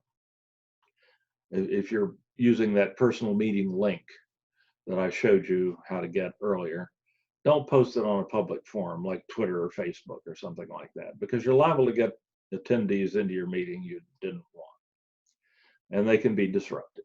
The phenomenon has been termed Zoom bombing, where people enter your meeting and disrupt it in various ways. That's highly unlikely if you only make your meeting ID available through Canvas, because only your students will see it. Of course, there's no guaranteeing one of your students won't try to bomb your meeting as well to get out of having to listen to a lecture. But, and I've known that to happen to a couple of faculty members, but the chances of somebody coming in from the outside then are very low. Also, if you schedule meetings through the Confer Zoom app in Canvas, it automatically selects a random meeting room each time. So the chances of somebody finding that are very remote. And it's password protected, and the password is included in the link. The students don't have to enter a separate password, but it is, if someone were to try to get into that meeting from the outside, they'd have to have a password, which they wouldn't have. So it's a little bit more secure. Though I'll tell you, my personal meeting room link and ID have been scattered to the four winds for years, well, months. I've been using this account for about a year and a half. And it's been sent out in so many emails and posted in so many places. And I've had somebody intrude on one of my meetings once. And I was able to throw them out in about 20 seconds. So it was just no big deal. It's not something that you really have to worry much about, as long as you don't go posting your meeting ID to the world or your meeting link to the world. In the unlikely event something should happen, though, you can shut the disruption down very quickly. The new little security tab that's in the Zoom menu that I showed you earlier in that video gives you the option to do things like prevent your turn off screen sharing for participants quickly. This is a way that people breaking in often disrupt meetings. They share their screen and they put something nasty on the screen. Well, you can shut that off by just shutting off the ability of participants to share their screens. Sometimes they'll type something nasty in the chat tool. I trust none of you all have done that. I haven't looked at it in a minute. I think I'm pretty safe here. You can turn off the ability of your participants to use the chat tool temporarily. And you can do that very quickly using the little security link in your Zoom menu. You can prevent them from renaming themselves. When you're talking in Zoom, when you're appearing on people's screens, or if you're looking at, people are looking at the meeting through gallery view, everybody has their name listed. People have been known to rename themselves something nasty.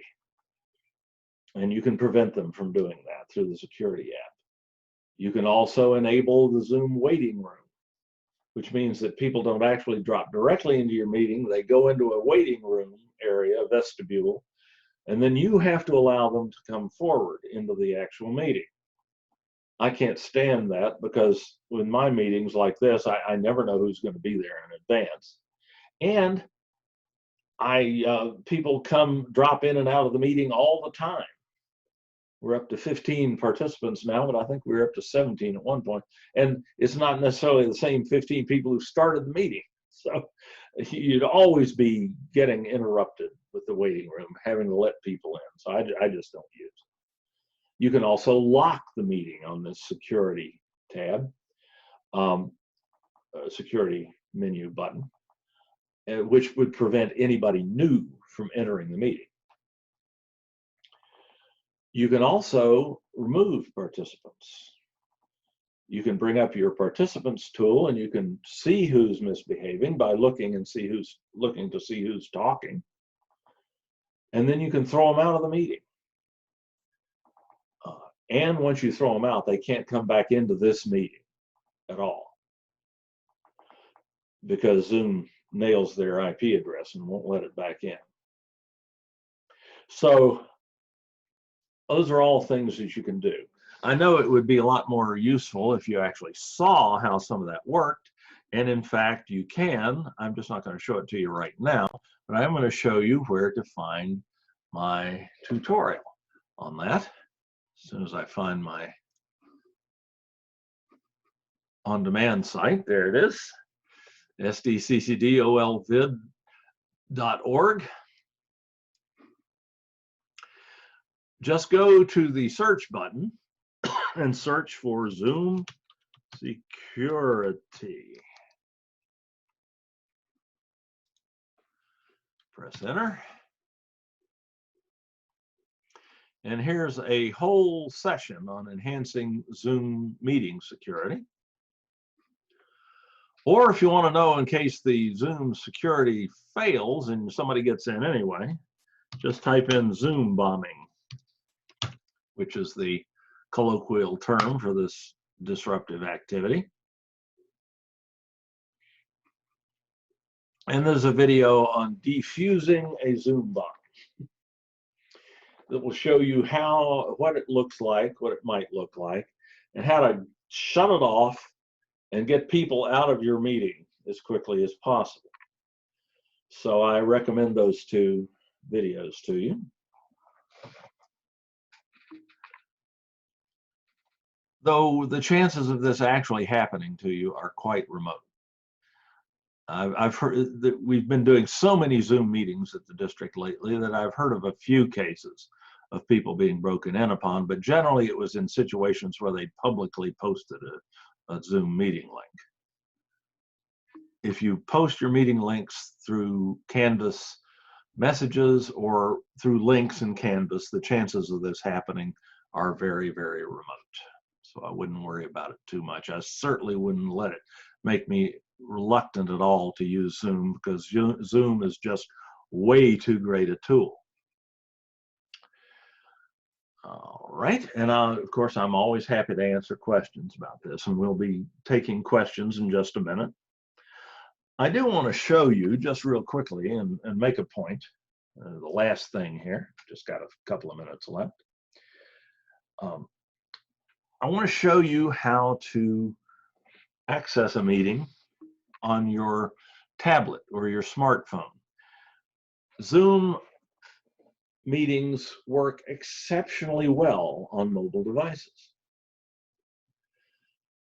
A smartphone or a tablet is almost an ideal way to observe a meeting.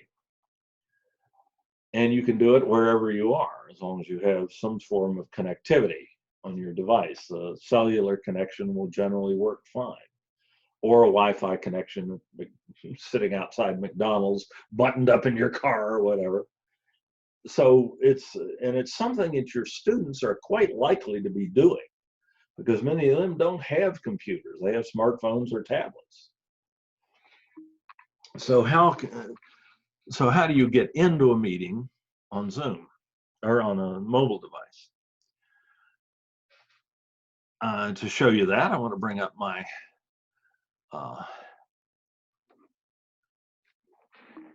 document camera again, put my smartphone underneath it there, and I'm going to leave this meeting that I'm already in and rejoin it again. Again, I was just keeping tabs on myself with that over here.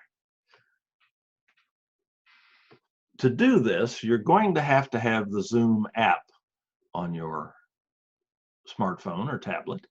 It's free. Download it and install it from your favorite app store in the usual way. And that's all you need. You don't need a Zoom account to attend a meeting. You just need the smartphone. Let me sharpen up this focus a little bit here.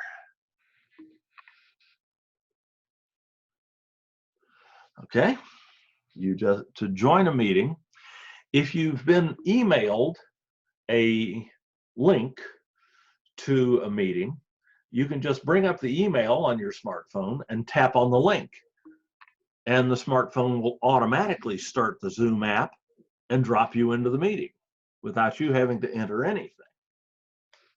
But if that's not the case, if you've been provided with a it's hell getting old.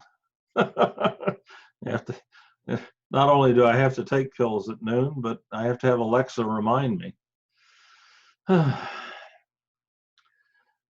What's the alternative, right?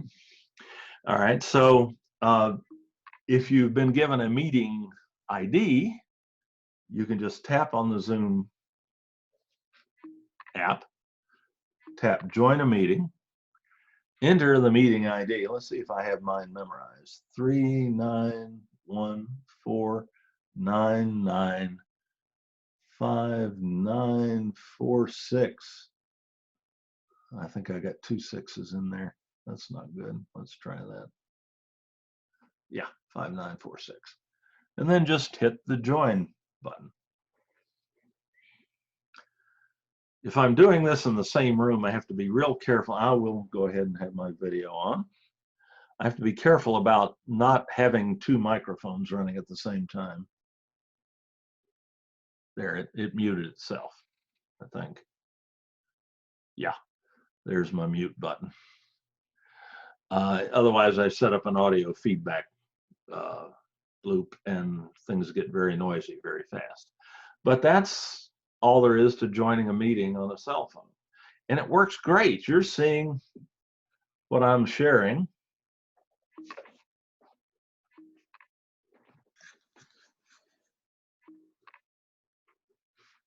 Right there on the phone. You can see that. Of course, I've got this infinity thing going with the phone sharing the phone and so on. But and you can enlarge this by pinch zooming. So you can really effectively attend a Zoom meeting on a smartphone. So it just increases the versatility of the tool. I've lost track of the number of meetings I've attended on my phone when I've been out somewhere.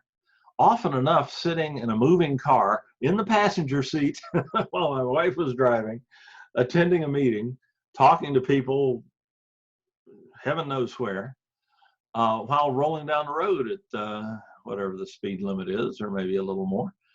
And it works like a charm on cellular connections, even when you're in motion. You can attend Zoom meetings from the beach now that they've opened them back up again, if you feel really lucky. So Zoom works great on mobile devices. Now, I see I've got a couple of questions in the chat tool where people have been patiently waiting. I'm going to answer those.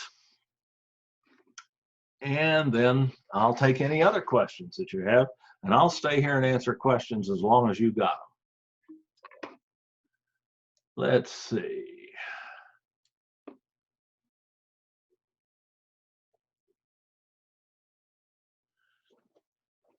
I think, okay, I've showed you how to upload, how to embed your Zoom video recordings into your Canvas shell.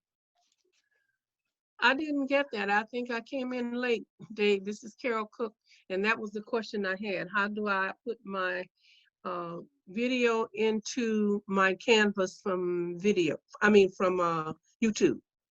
From YouTube. All right. Let's go back over that again. Let's see. Let me find Canvas. I'm going to need that. In any case, nope. There it is. There's Canvas. And I had to do my video over on my laptop computer because I could not load it from my iPhone. It wouldn't let me. Remember, I had a hard time getting in last week with the microphone. I had to download Microsoft. I had to download another Microsoft thing to do my, because it wouldn't let the voice come in. So I did that. Now it's working. Okay, well, I need to talk about that in another forum, but yeah, usually recording like talking head video from your cell phone and putting it up on YouTube is the quickest, easiest way to do that sort of thing. But there is a process. It wasn't for me. There is a process, so I can send you my tutorial on that too. But I would appreciate that. Let's say you have an existing video though that is on your local hard drive, and you want to, or that I'm sorry, that you've uploaded to YouTube from your local hard drive or wherever, and you just want to put a link to that video or an embed to that video in your Canvas course. You'd probably go to the modules, and you would find the module where you wanted to put that video,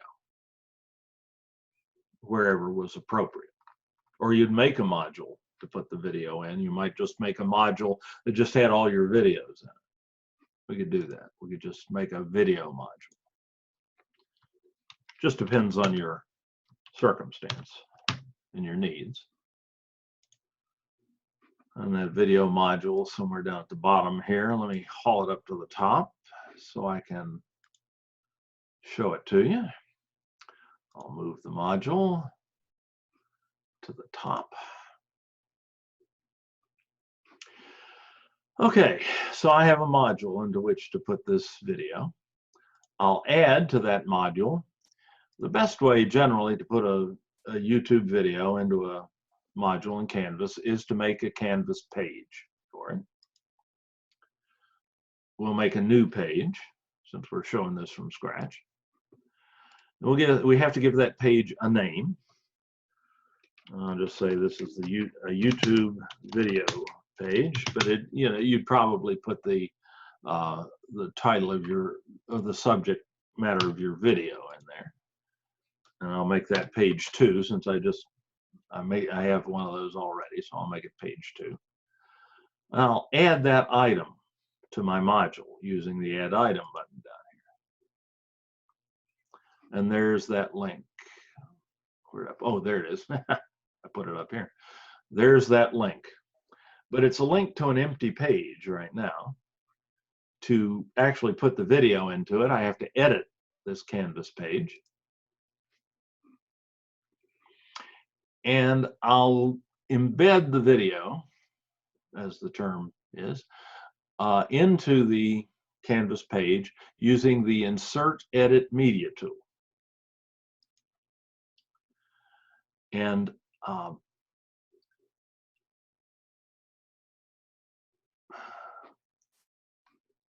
I'm going to need here either the link URL for the YouTube video or the embed code.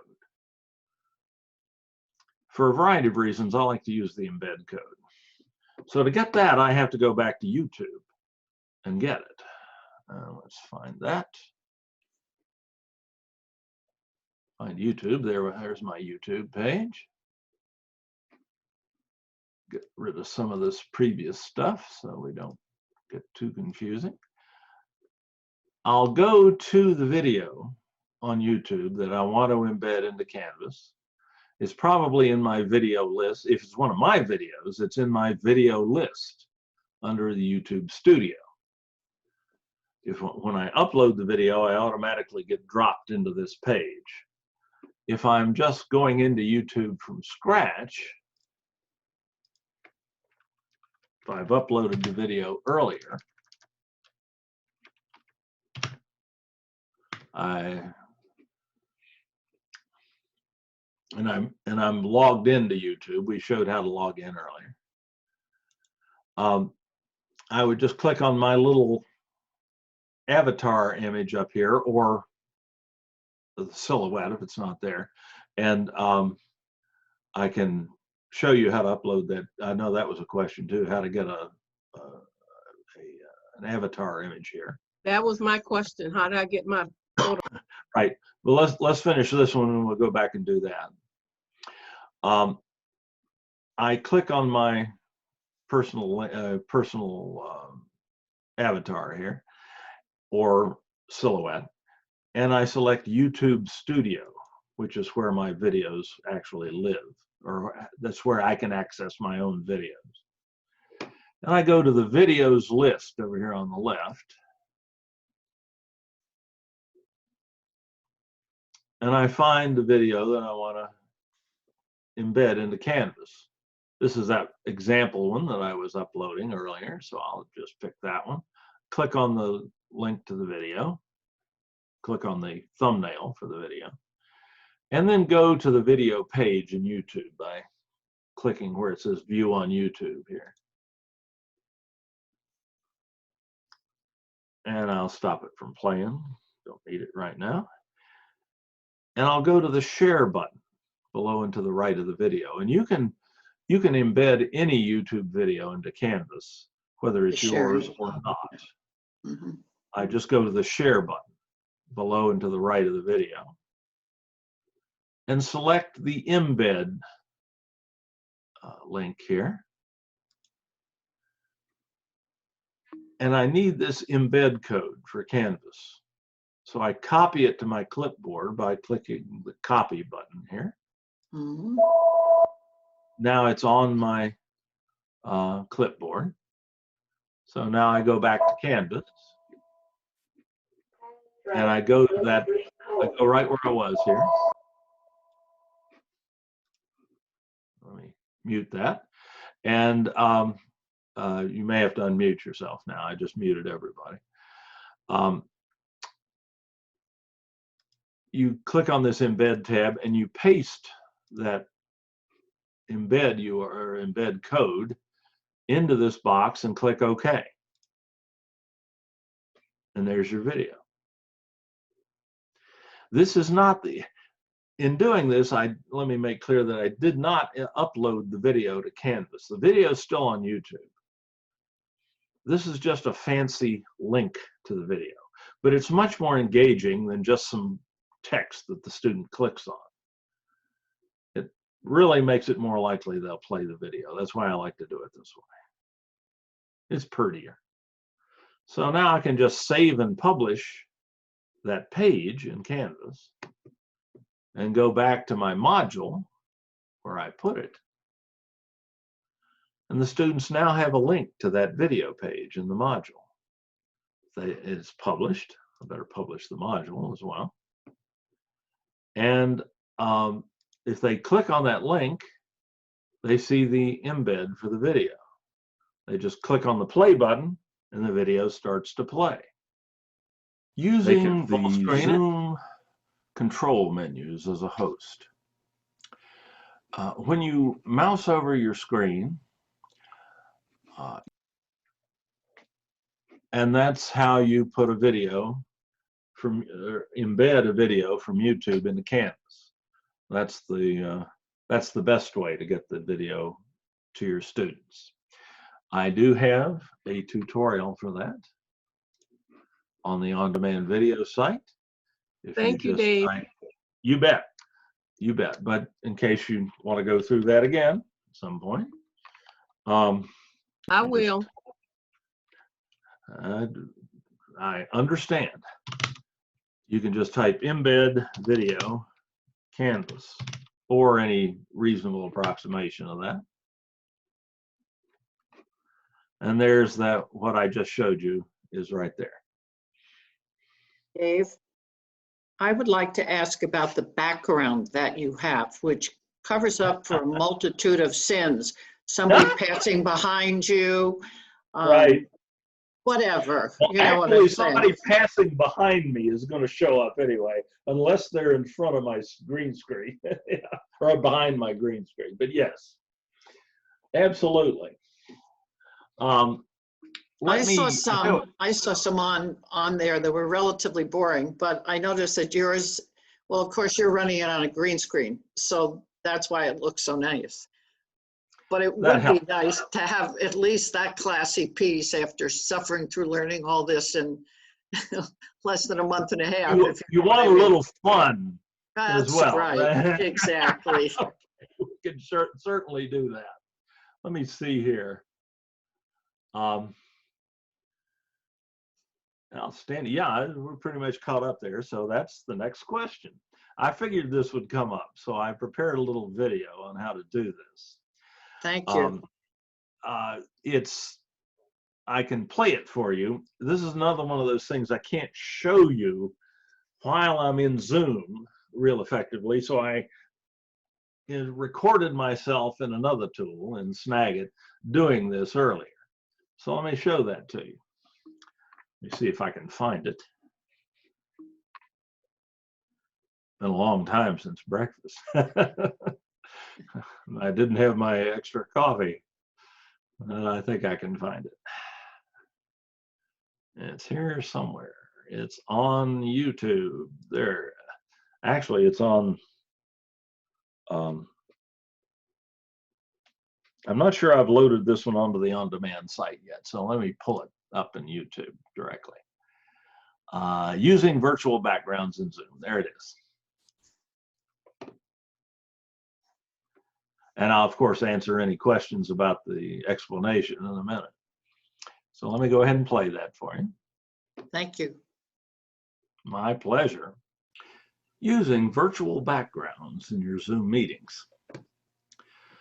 Both hosts and participants can do this. To set up use of a virtual background, you'll need to go to the video settings menu. Just you hearing that okay? Little camera icon. Yes, it's great. You can bring that Zoom menu up by mousing over your screen on a computer or tapping the screen on a mobile device, though this really will work only on a computer.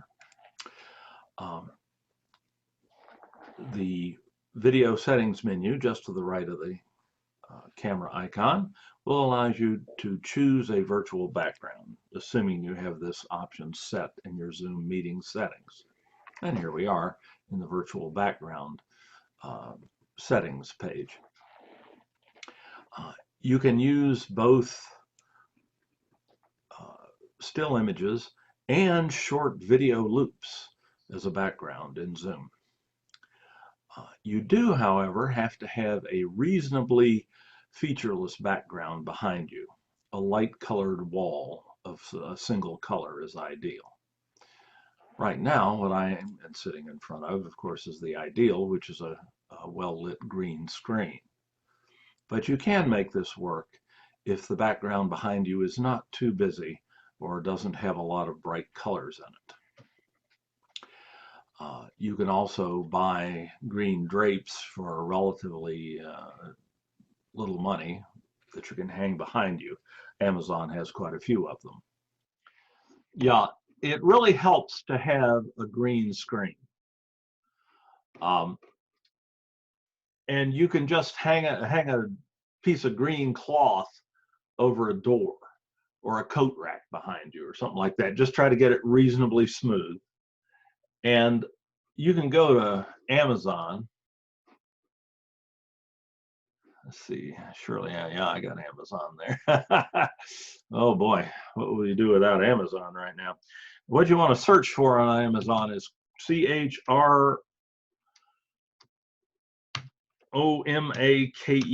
Chromakey is the name of the technique that they're using here. Green screen or Chromakey backdrop is what you really want. Either one of those. And you'll get a bunch of options. Some of them are quite fairly inexpensive. Here's just the backdrop with no stand, but you can, like I say, you can hang it over something behind you. You can buy kits that have the stands and everything else along with the drape. Those tend to be a bit more, but they work. They're significantly more convenient. Look through. You can buy just the kit, just the support kit too, if you already have a piece of green cloth. Indeed, there's nothing magic about green. Any solid color will do. They used to use blue screens. Star Wars was made with blue screens behind it and so on, back in the 70s. There's one reason why they use that color of green. It's because no one would be caught dead wearing that color except on St. Patrick's Day. So on March the 17th every year, green screens become a problem. But other times, no, nobody's going to wear that color. It's chartreuse, for God's sake.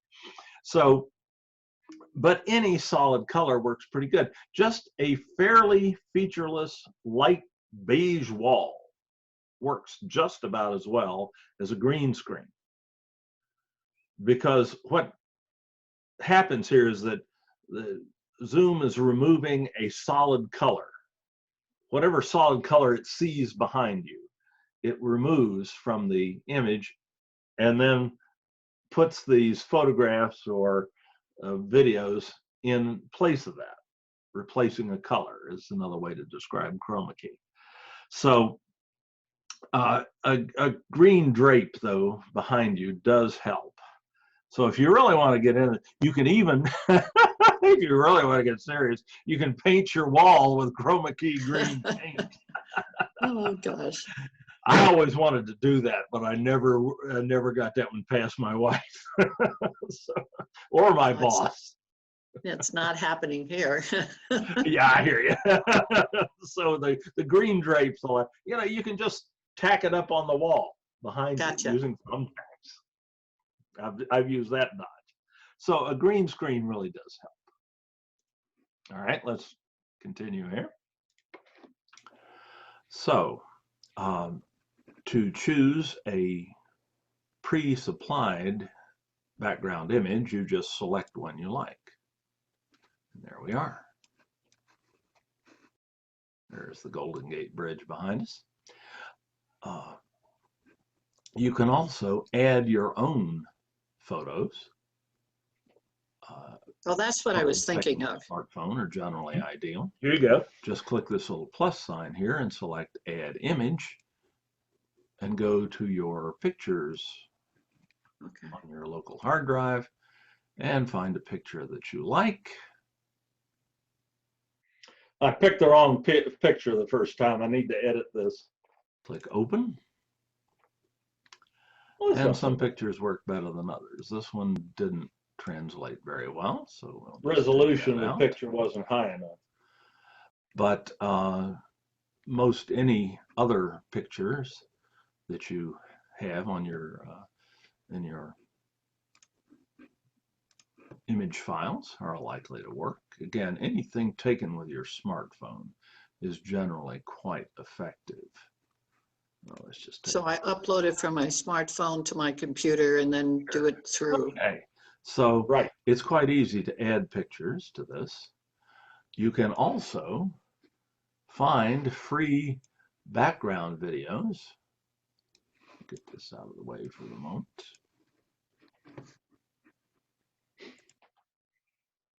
You can also find free background videos online. I like this site, Cover, coverr.co, not .com, but .co for .company, or hopefully not .columbia, but I think this is .company. And here are numerous free video backgrounds that you can try out and then just download for free and import into your Zoom sessions. And that's about all there is to it. The key, of course, is having a decent, fairly featureless background, or better yet, a green screen. Have fun. Thank you. Okay. Did that answer your questions? You've been For very me, it helpful. did. to- Thank you. I just got to get it. Thank you. Thank you very much. You bet. Dave, Yes. I've got a quick question from the very beginning. In the chat, when Sure. you're in the chat, where on earth is my enter button? Oh, the enter key on your keyboard. Oh, just from Or the key. return. Okay, just the return bit on the keyboard. Yeah, right. Okay. On a Mac, it So says return. On a PC, it says enter. Same thing. Okay, You just press- so because I wanted to give you my email and all of that stuff here. So let me do that. Thank you. If you just type that into the box where it says type message here, and press much the I enter can key. get. Or the, Okay, press the All enter right. key. Thank you. Thank you.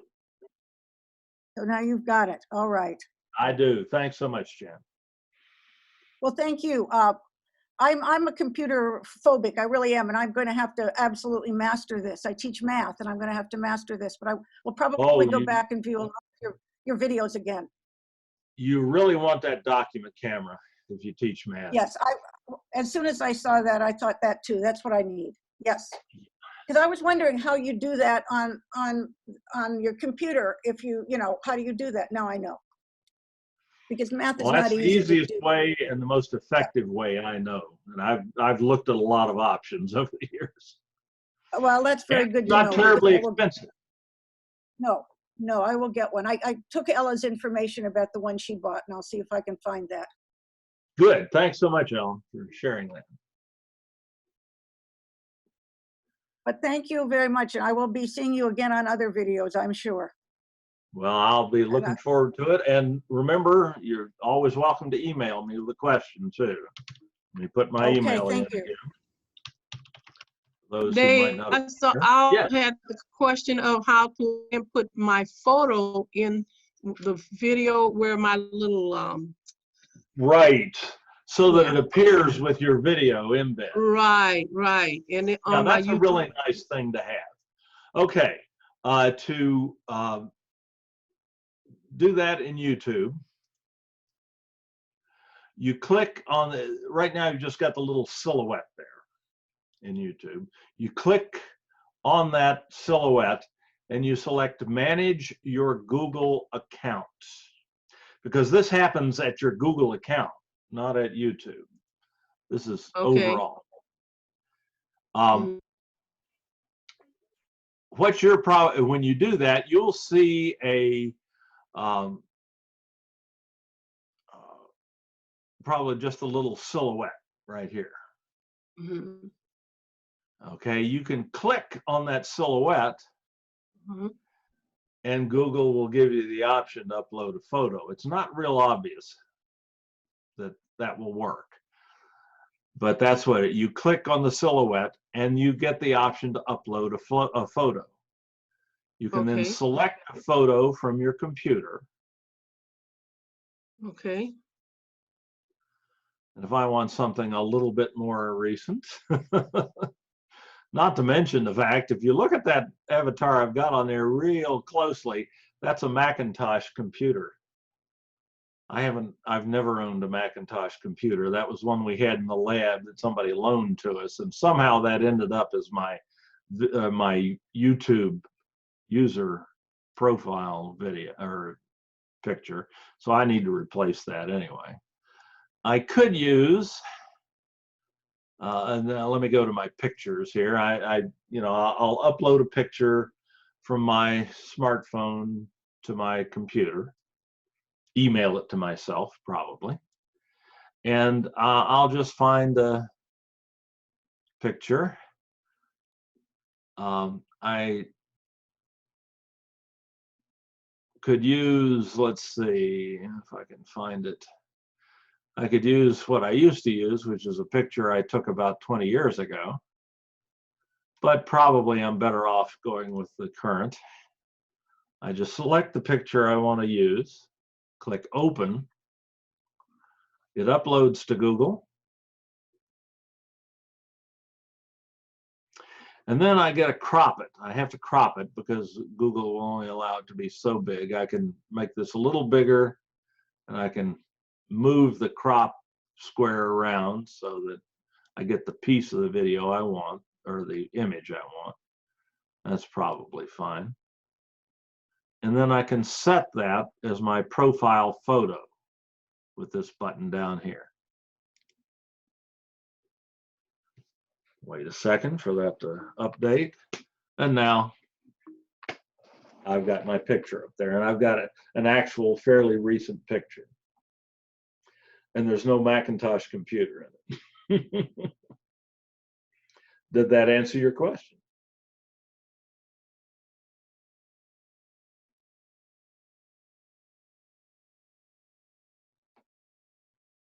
I hope. Let me know if you have more questions about that. Or about anything else. Does anybody else have a question? What do we got left? We got 4 people plus me. Anybody else have a question before we call Monday a day?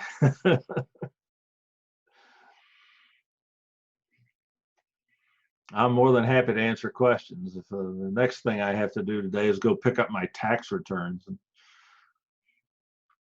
pay the accountant, I'm not in all that much of a hurry to do that. Thank you, Dave. Anybody else?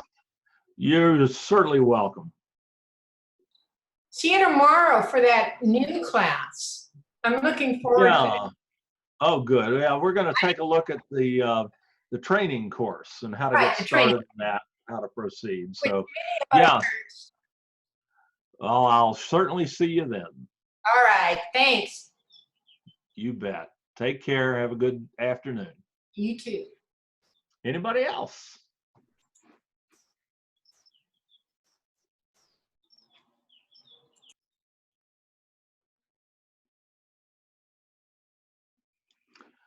All right, hearing none, I'm going to go ahead and stop the recording.